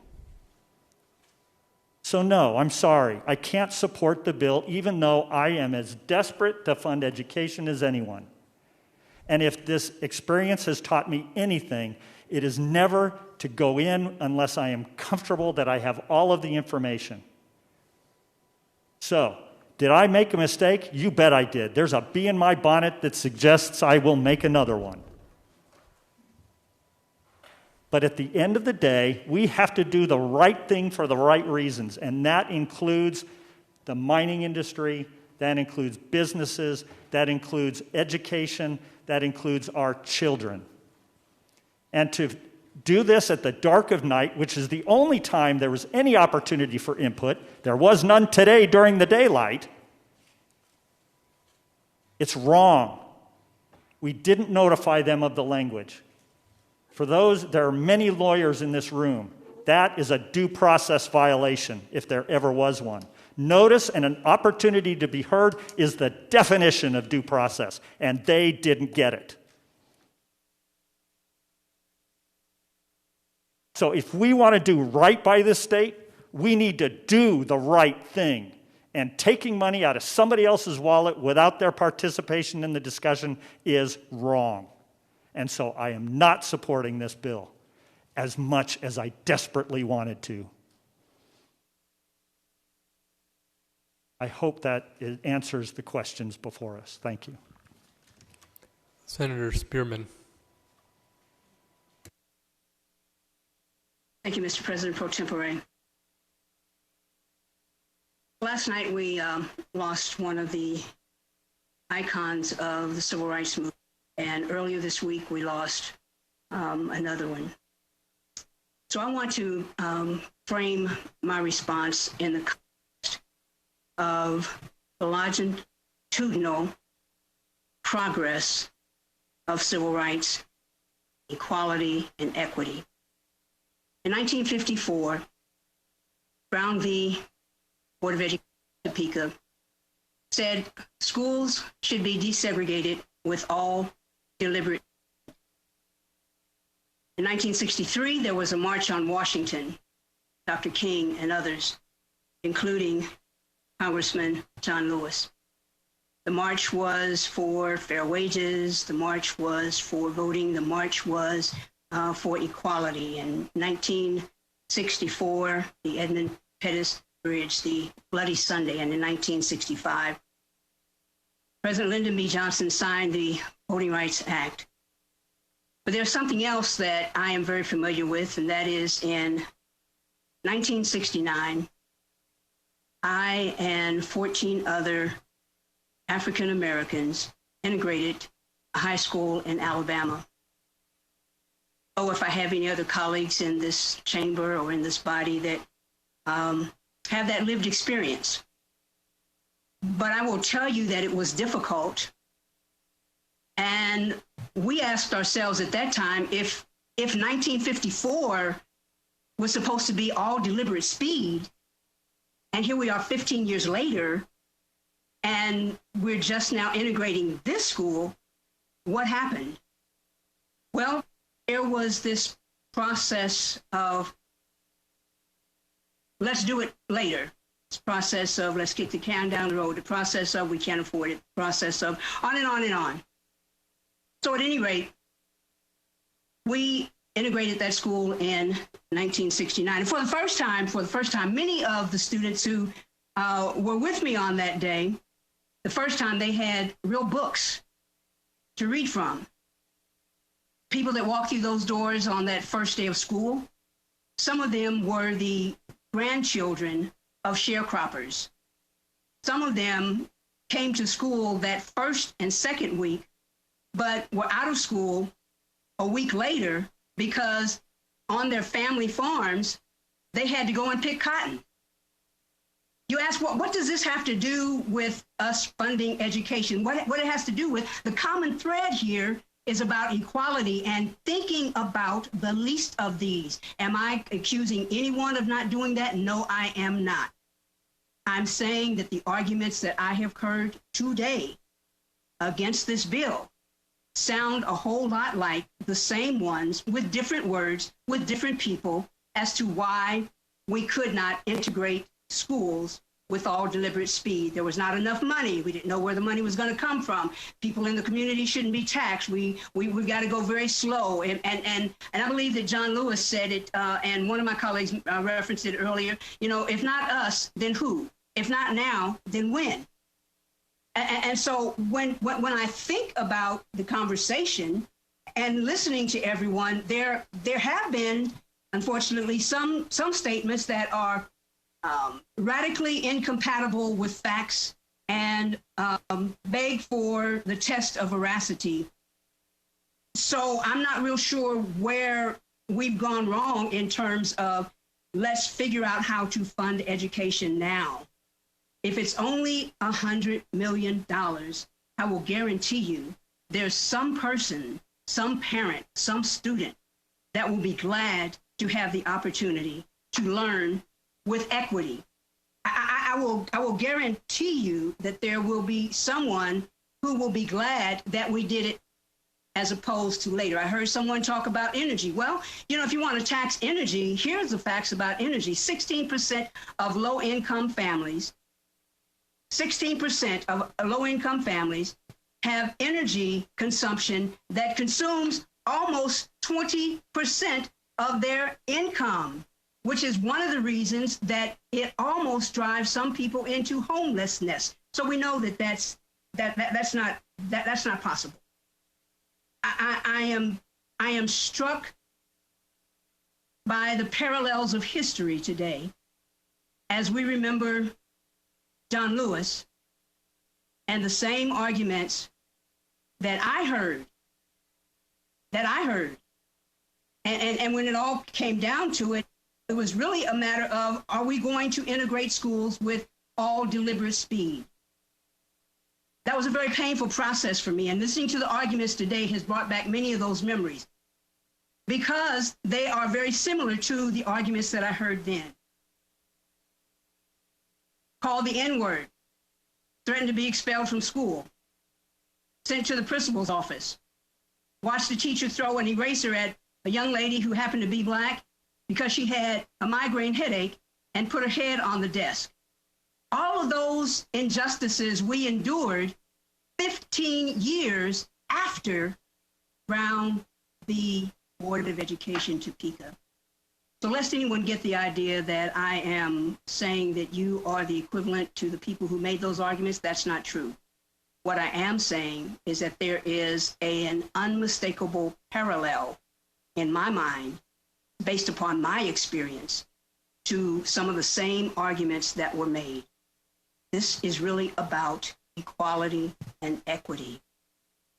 I didn't hear anything in the amendment to this bill that suggests the conversation with mining would be over with a yes vote. So I can only presume that the conversation continues, but while we're talking, we funded education. We have funded education. I want to give you from Dr. King. We are tied together in the single garment, caught in an inescapable network of mutuality. And whatever affects one directly affects another. For some strange reason, I can never be what I ought to be until you are what you ought to be. This is the way God's universe is made. This is the way it is structured. And the last quote from one of my icons, Shirley Chisholm. America has the laws and the material resources it takes to ensure justice for all of its people. What it lacks is the heart, the humanity, the Christian love that it would take.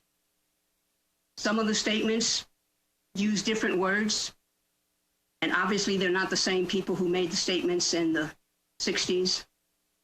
But I will tell you that based upon my experience of having to go through the pain of integrating an all-white high school in Alabama, the heart of Alabama, and the very first day that we showed up on the bus, Ku Klux Klan was there surrounding the building, fully robed, daring us to get off the bus.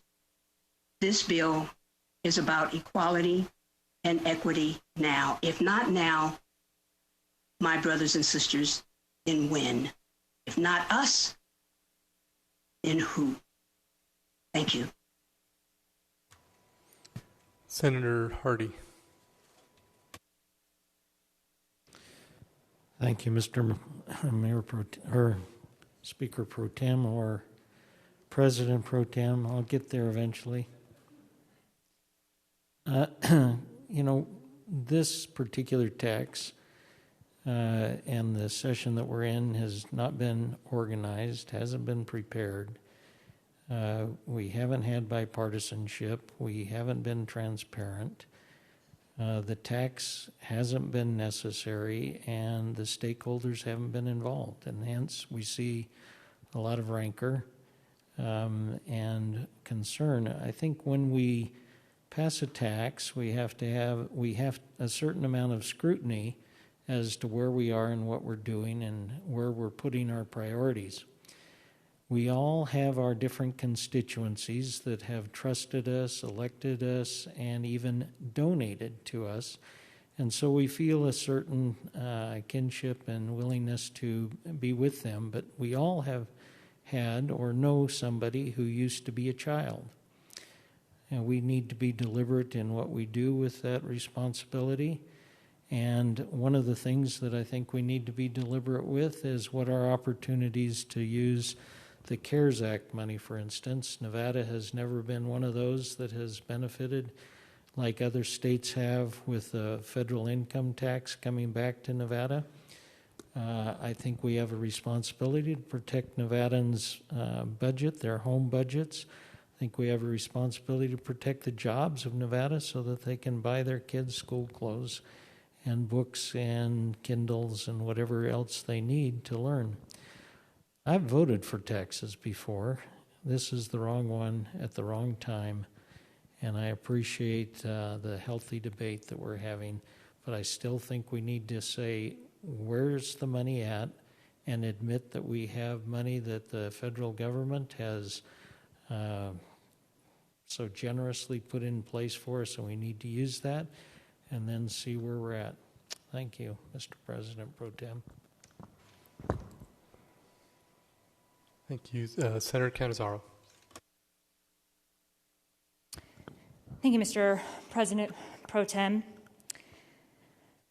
Charles Dickens wrote in Great Expectations, "In a word, I was too cowardly to do what I knew to be right, as I had been too cowardly to avoid doing what I knew to be wrong." Here in this body, we are all faced with choices. And let us be very clear about why it is that we are on the floor of the Senate having this debate, and that is because of choices that have been made by members of this body with respect to this bill. Now, some of the choices that we have to make in this legislature are hard. They are hard, and we have heard a lot about those. But some of them are easy. And what should never be hard, what should always be an easy choice, is to stay true to our word. And especially when that word relates to the future of this state. Now, I've said this a lot, and I know I regaled this body with this same story, but it is important because I think it speaks to many Nevadans, and it certainly speaks to how it is that I come to be sitting on the floor of the Nevada State Senate. I am the daughter of a bartender and a waitress who had no high school education. The promise of greater things for our children, that is a promise that I believe in, and I believe in it because it happened for me. So many who have sat in this chamber before us have stayed true to their word, to fight for Nevadans and families just like mine. I had the promise and the word that going to school and getting a public education here in Nevada would empower me, and it did. I had the promise and the word that a scholarship would open up the doors for a college education and a law school would educate a young lawyer, and it did. But we must keep our word when it comes to our jobs as legislators. And why? Because it matters. I find myself tonight reminded of a comment that came to me, by the way, as a senator from District 20 on Thursday evening. If history is any indication, as they say, past is prologue. Yet I find myself here again discussing education funding. And I would be remiss if I did not note that what this body should not tolerate and what I do not appreciate is a disingenuous agreement to keep the promise of education for students. What is perhaps more intolerable is that the history in this body of proclaiming a vote for funding education, if there were only a way to do it, if there were only some way that we could find to properly talk about education funding, if we could just do a little bit, that would be fine. If it made sense, that would be fine. Yet we never seem to find a way to do so.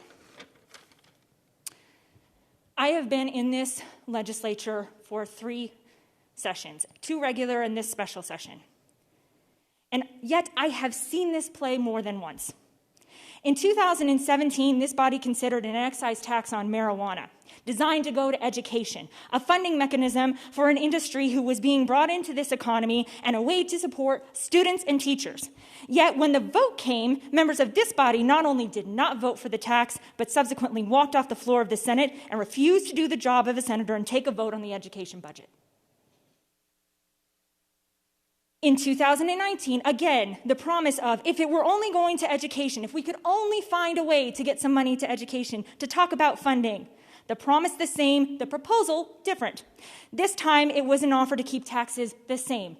Taxes the same for businesses who are supporting this state. Taxes that those businesses, many of whom did not object to continue to pay, and many of which had supported the same measure in the past. And why? To support teacher salaries and put money into education in our classrooms. The vote, yet again, was no. Now, on the precipice of a pandemic, monumental economic loss, the plea is the same, if only it were ever for education. In fact, and I remind this body that the reason we are sitting here tonight is because my colleague from Senate District 20 proclaimed, I would have been a strong yes if this were to go to education. I would have been a strong yes if this were to go to education. Now, we've heard a lot of things, I think, this evening about, well, if there was CARES Act money that we could put towards education. I would note that the governor's plan for how to utilize those funds does include, in the plan that he released just in the last week, money to help support students. And that is a commitment that I take very seriously, and a commitment that I know our governor takes seriously, and something that is going to help our educators as they prepare to go back into the classroom. But what is more interesting about that is that when the CARES Act money was asked before the Interim Finance Committee to come to this state, that was a partisan vote to not take those funds. So it is interesting that we are talking about CARES Act dollars and how it can help to solve this problem. What I would also note about education and what has been a priority not only for this governor but for this legislature is that in the budget, the DSA, the per pupil amounts remain the same. So I would remind the body here that that was something that the superintendents found would be helpful in their ability to address the educational needs moving forward. And it's interesting because we keep talking about education funding, and yet that is the exact reason why we are here. Because I would be a strong yes if I knew it were going to education. Yet tonight, there are new reasons. The numbers are arbitrary, and we don't know where they come from. We need answers. There are assumptions that were made that cannot be answered. We need more time. It can't be limited. It's not enough long term. We can't talk about a single industry, and this is just a temporary setback in discussing education. We have to talk about this long term. I would remind this body that what is before us in a special session is an immediate need. And the dollars that are proposed in this amendment go to things like, in my district at Richard Bryan Elementary, certified teaching tutors, after-school computer labs that have finally allowed kids to have access to computers and space to do homework where that did not exist, reading and literacy centers in other places, early childhood education, academic intervention strategies and support, college and career readiness, parental engagement. I bring up those things because this is exactly the reason why we're talking about education. But more importantly, it's a choice to have brought this bill back for a vote. On Thursday evening, I implored this body to find a way to say yes to education. That vote fell short. And the reason? Because it was not specifically designated to education. I would have been a strong yes if this were to go to education. The same promise. And by the way, not a different way than what is presented in this bill. This is the specific option. This was the bill. This was the vote. This was the plan. Yet again, the vote for education failed. If history is any indication, as they say, past is prologue. It was then that my colleague from Senate District 20 publicly, to the press, again proclaimed the promise to education was not a lost cause, that if the money were going to education, there would be 14 votes for the same revenue plan. And we can debate all night long whether this is the right revenue plan and who should be exempted and whether or not there was input. But the fact of the matter remains the same, that if the money were going to education, there would be 14 votes for this same revenue plan. Not another plan, this plan. This is the vote that was asked for. This is the vote that was agreed to. This is the vote before us now. The idea that somehow there was just a long period of time in which to gain some education and some information by which to make a better decision, this was a concept that was discussed at length yesterday, not just with myself, but with other leadership and with members of our staff, to implore as to how it is that we could exempt smaller mines, how it is that we could effectuate the change so that the revenue would go to education. This was a conversation that went on and on. And the indication that this would be a yes vote, that there would be 14 votes for education, was as of 8 a.m. this morning. And that period of time by which to ask for so much information, that was at 11:11. When it was determined that this would have to be a no vote. It is beyond my comprehension as to how it is that we can proclaim that there was just a lack of information when realistically this was the vote that was asked for, this was the vote that was agreed to, this is the vote that is before us now. So let us be clear about where we are. History should not repeat itself. The choice is clear. I say again, as I did the other night, and my colleagues are free to disagree with me on this piece, but it is corporations or kids, and this should be a strong yes. This vote had been taken and was done until there was a request to bring it back up for a vote with the parameters of it going to education. $50 million going to SB 178 under the new Nevada funding formula, and a commitment to a continued revenue to education specifically designated to be put in the classroom for the purposes of instruction, and that is exactly what this bill does. Let us not be too cowardly to do what we know to be right. Let us not be too cowardly to avoid what we know to be wrong. The time for disingenuous promises is over. What has been asked for has been given, and with this vote, we should all say yes. Thank you, Mr. President Pro Tem. Thank you. Senator Kiekefer for a second. Thank you, Mr. President Pro Tem. I appreciate the opportunity. I think maybe it's time to take a deep breath and think about how we're going to move forward. I think we know what's going to happen shortly. But I want to make sure that the record's clear about where sides line up on this. Because whether it's revisionist history or selective memory, it appears that one party always seems to get the blame for not wanting to fund education in Nevada.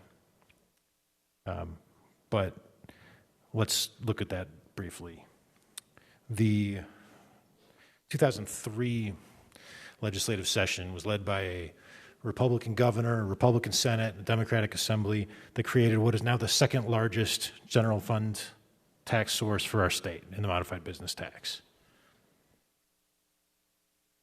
When there was a general consensus that we needed to again raise taxes to fund education, it was under the leadership of a Republican governor, a Republican Senate, and a Republican Assembly. That's now the fifth largest general fund revenue stream in our state. When our current governor took office, he pledged no new taxes, and we didn't get any when we were talking about education funding in the 2019 legislative session. Opportunities were not available. My colleague from Senate District 13 had spent, I can't even probably project how many hours working on a plan to revamp what is a broken property tax system.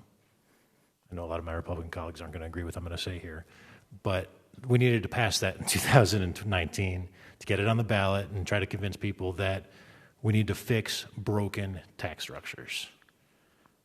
This body killed that bill. We have a tax structure that is focused on sales of goods when the focus of our economy is the provision of services.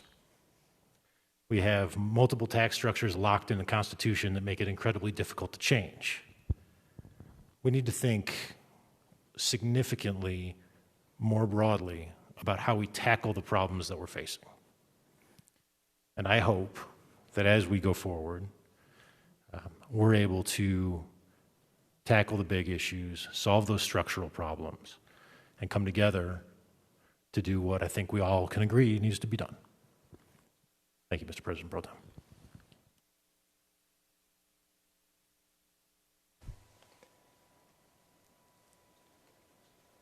Senator Hansen.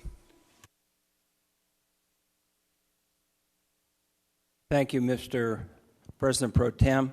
We heard some pretty passionate speeches here, but we still haven't addressed the question I raised, and I want the majority to answer this tonight before we leave. Are we going to deal with the issue that the superintendent said was critical?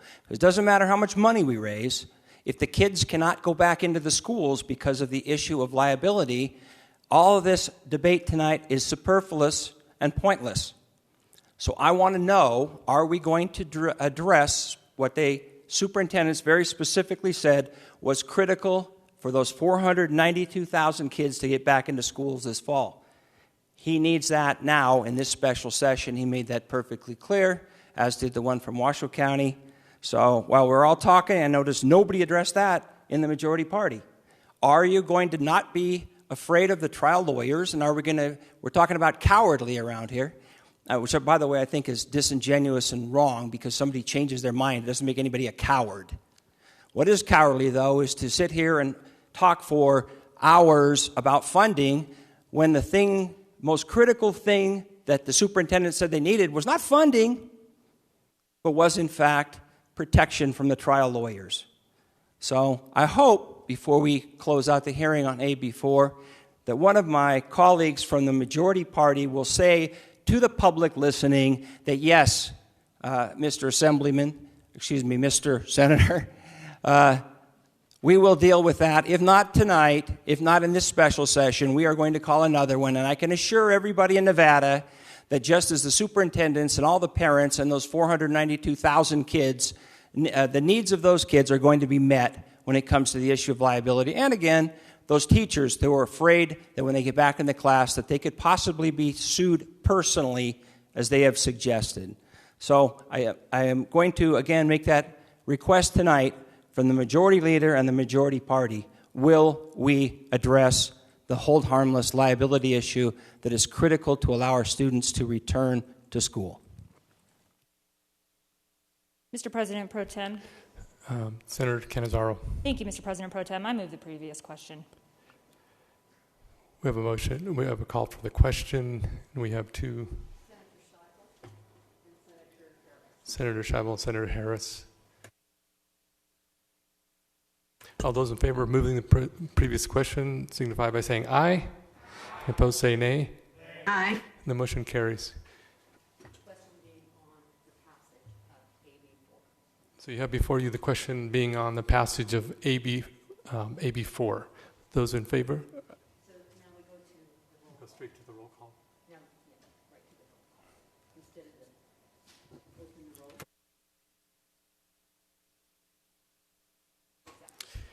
Okay.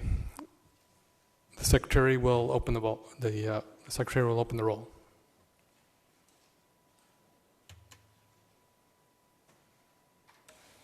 Senator Spearman, do you vote yes or no on Assembly Bill number 4? I vote yes. The vote on Assembly Bill number 4. Oh, does anyone wish to change his or her vote? The vote on Assembly Bill number 4, 13 yeas, 8 nays. The bill having failed to receive a 2/3 majority, the bill is declared lost. That concludes order of business number 13 and business of the desk at this time. Order of business number 16, remarks from the floor.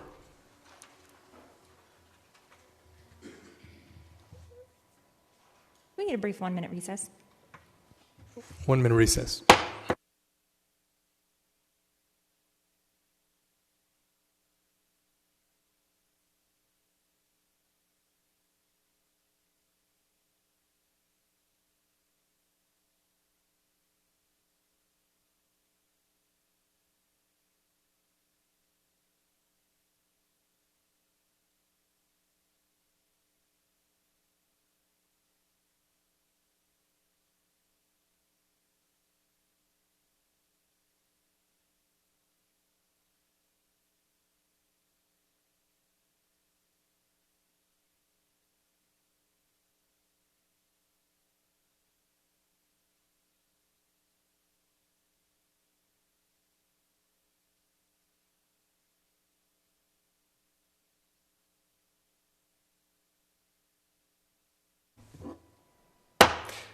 Okay, we were on order business number 16, remarks from the floor. Senator Settlemeyer. Thank you, Mr. President Pro Tempore. Many of the discussions earlier were probably more appropriate under order business 16 since they weren't necessarily within the bill. I did have my light lit. Unfortunately, discussion was shut off, which is something I never enjoy. I think we should always listen to one another's viewpoints. However, maybe we should have directed it more to the bill. With that being said, I'm completely open. I'm open to anything, but some of this is just more appropriately addressed during a regular session come February. Wait, I didn't say that. That was Governor Sisolak on July 8th, but I guess he's allowed to change his mind.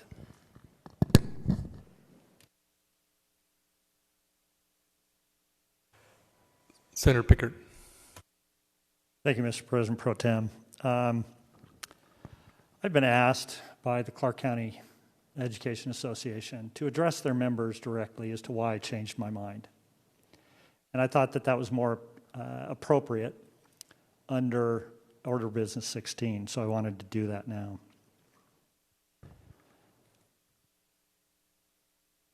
When my colleague from Senate District 6 implies that I'm a coward, I might be. But at least I admit when I make a mistake. In the rush to find dollars for education, I omitted a fundamental right of other residents of this state. And when that was brought to my attention, and that there were mistakes and flaws and errors in the calculations and the estimations that would have put thousands of people out of work simply to take money out of their pockets to fund education, I felt that that was wrong. I was wrong. We've heard a lot about members keeping their word. I try my best to keep my word. My integrity is the only thing I have that I get to keep and I get to choose to keep. Everything else can be taken from me except my integrity. But my integrity lies first to my God, second to my wife, and third to my obligation as a sworn member of the Nevada State Bar, to uphold the law, and then my oath to this body to do the same. I made a mistake. I miscalculated in the rush to get this right. And I cannot agree to it, knowing that there are mistakes in the process and mistakes in the substance. You know, I wonder if there are any DAs in this room or in this body or in this state who kept their word to victims of crime and then, after finding out that the defendant was innocent, continued to keep their word to the victim and got the conviction, even though they were innocent. Is keeping our word sacrosanct to the destruction of another life? I don't believe it is. So to my friends at CCEA, I am truly sorry. I wanted to find money for them. I just couldn't take it out of somebody's pocket without their consent. We talk about high ideals here. We talk about the need to fund education. I ran on education. Maybe this body has forgotten the 1,000 times I've mentioned that I was a school teacher once. I loved that job. But I left it because I couldn't afford it. I know what it's like to have a very hard time as a single parent and teacher to pay my bills. Nobody can tell me what that's like. I've lived it. And yet, people question my integrity and my duty because I didn't give them what they want simply because it's inconvenient. I'm sorry, I don't work that way. So, to my friends at CCEA and every other educator in this state, I'm sorry. I couldn't do it at the expense of others. There's a process in this, and we should adhere to it. It was not adhered to in this session, but it will be in the next. So I commit to every teacher, and more importantly, to every student in this state to rectify my mistake and make sure we have a thorough, open, and inclusive conversation. Both parties and all the stakeholders, because Nevada deserves that. Thank you, Mr. President Pro Tem. Senator Hansen.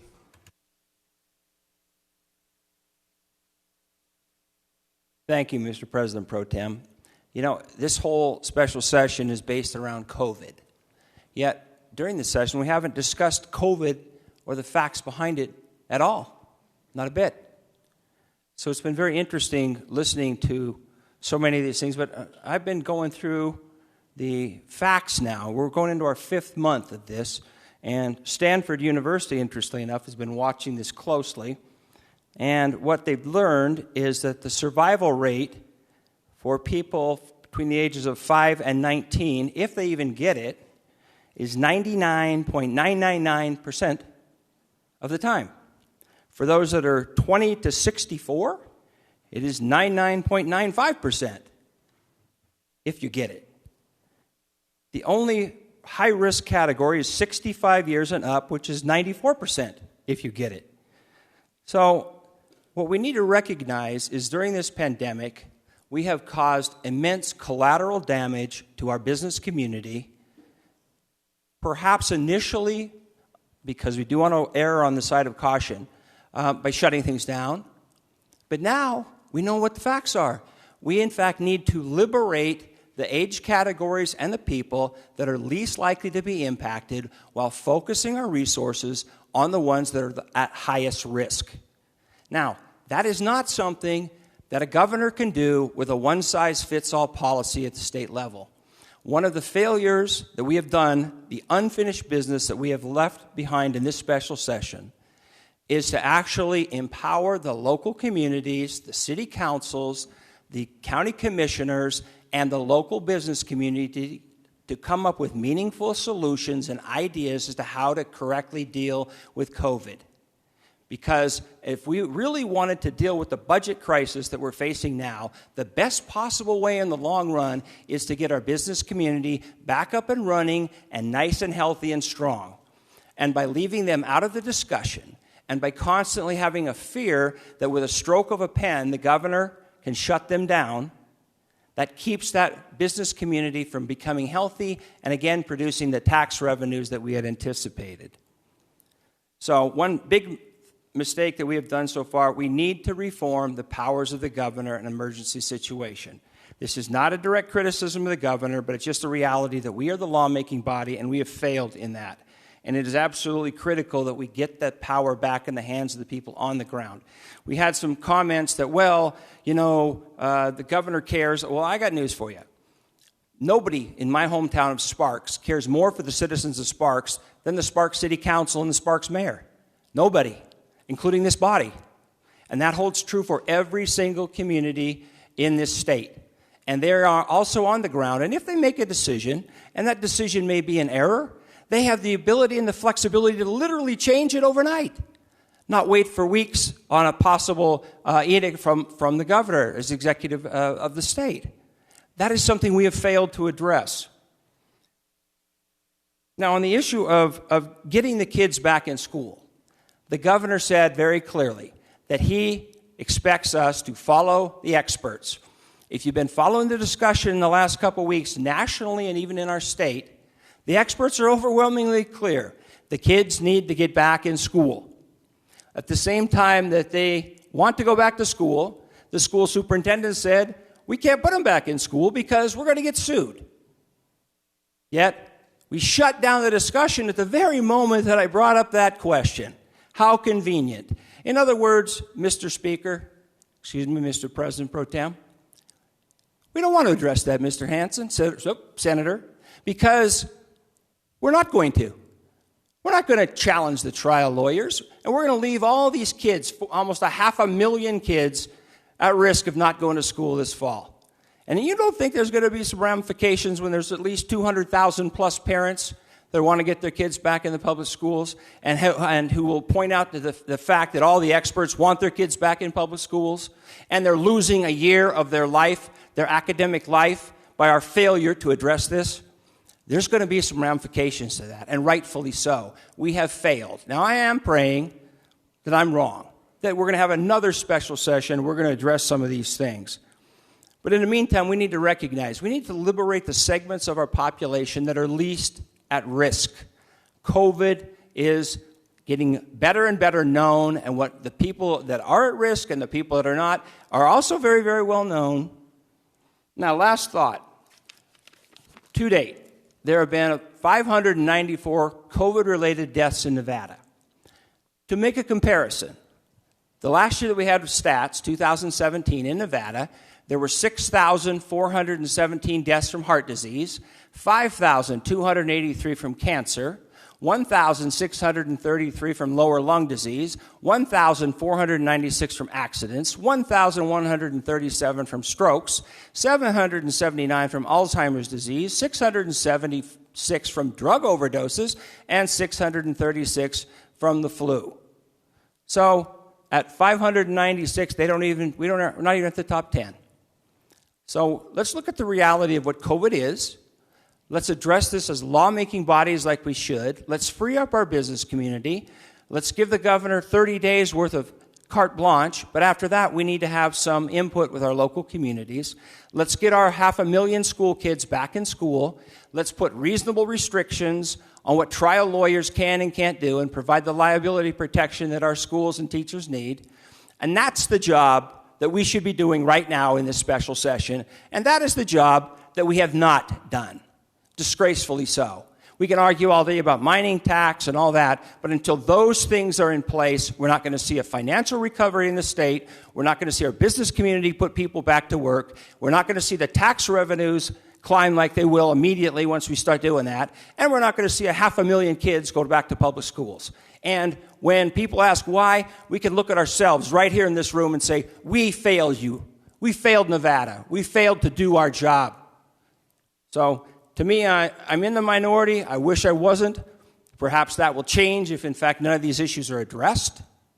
But in the meantime, I want this body to know that while I'm proud to be a member of it, I'm somewhat ashamed that we have not really tackled the big problems. Instead, we spend 3 days arguing over a $100 million mining tax when we're talking 500,000 kids that are not going to be able to go back to school in the meantime.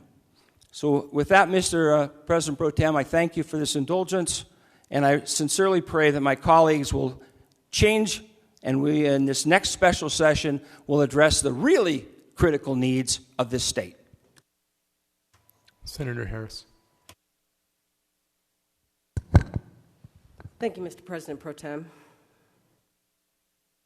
You know, I'm glad this issue has been brought up because, frankly, I agree. It's not something that we've discussed enough throughout this special session. And it's because we've been called here in this particular session to address a budget shortfall.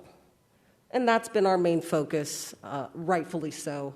As a legislative body, it's our duty to balance the budget, and so we have come here to do so. But as I look at the COVID numbers, I see a different story. And just as an update, the deaths in the state of Nevada are up to 646.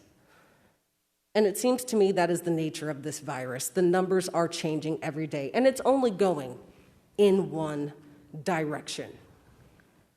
Our daily positivity rate, 22.2%. That does not make me feel good about sending children back to school. It doesn't make me feel good about opening up every business in this state safely. The cumulative positivity rate, 9.1%. We're reaching the level where the World Health Organization has suggested the cumulative positivity rate, if it's above 5%, they suggest that we close down. So I would suggest we are already trying to balance the positivity rate and the possible dangers with needing to keep our businesses open. This virus is not one that most of us have to worry about affecting us. This is one that requires our capacity to worry about others. I don't wear a mask to protect myself. I wear a mask to protect each and every one of you. And I understand that it's something different something that we aren't used to, an idea that we would do something not because we are at harm, but others that we may not see, may not know, may be at harm. But as a leader in this state, that's what I'm going to ask the rest of our citizens to do. There's a lot that's going on right now. We've got a budget shortfall. We've got a disease running rampant. And this is a great time to also talk about the difference between real choices and false ones. Live or die, we are learning that that's not what this virus is. We know that there are those who are alive, sure. Not in the hospital, no. But operating at 70% of their lung capacity for the rest of their life. We know that there are people who live, yes, but have had strokes that will substantially hamper their ability to go back to work, to make money, to be a productive member in society. And I'll agree, health disease is a problem. Car accidents are a problem. And that's something that we've all taken issues to address. That's something that we have decided we will not deal with. So we put forward ideas to try and minimize the amount of death that happens. We don't use that as some excuse as to why we should not act on some other threat to our populace. So I too hope that this body will do what we can to mitigate the damage to our society, to get us back up and running as soon as possible, but only if we do so safely. That is, in fact, our number one calling. Our number one calling is not to make money, not to make sure others are out there making money, but to make sure that we're safe, that people are healthy. And if we want to provide free health care to Nevadans in order to limit the amount of deaths by health disease so people can see doctors more regularly and don't feel the pressure to pay some high deductible every time they go in and get a test, I'll vote for that too. But let's be real about what's in front of us and the dangers that are in front of us and try and give the best advice that we can. And we don't have to reinvent the wheel here.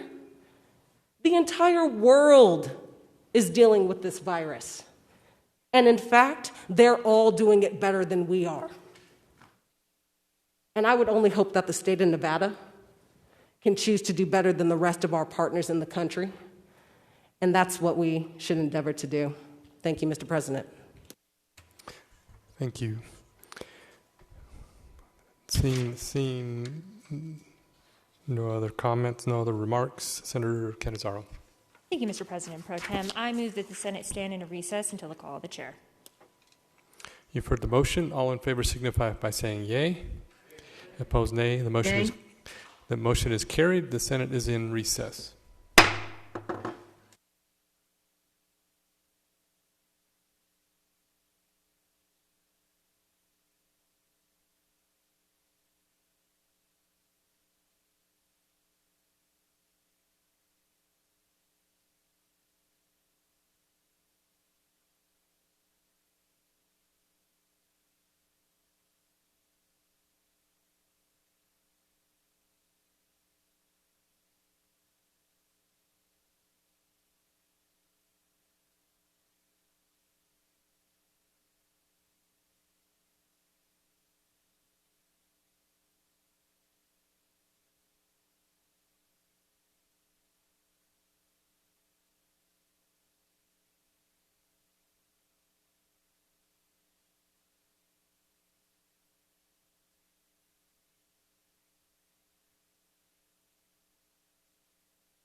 Said, I'm surprised they don't use a golf cart to take them over there.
The Senate will come to order. Order business number 16, remarks from the floor. There are no further remarks. Senator Canizaro. Thank you, Mr. President Pro Tem. I move that the Senate stand in adjournment until the hour of 1 p.m. on Sunday, July 19th of 2020. You have heard the motion. All in favor signify by saying yay. Yay. Opposed, nay. Yay. The motion is carried. Senate is adjourned.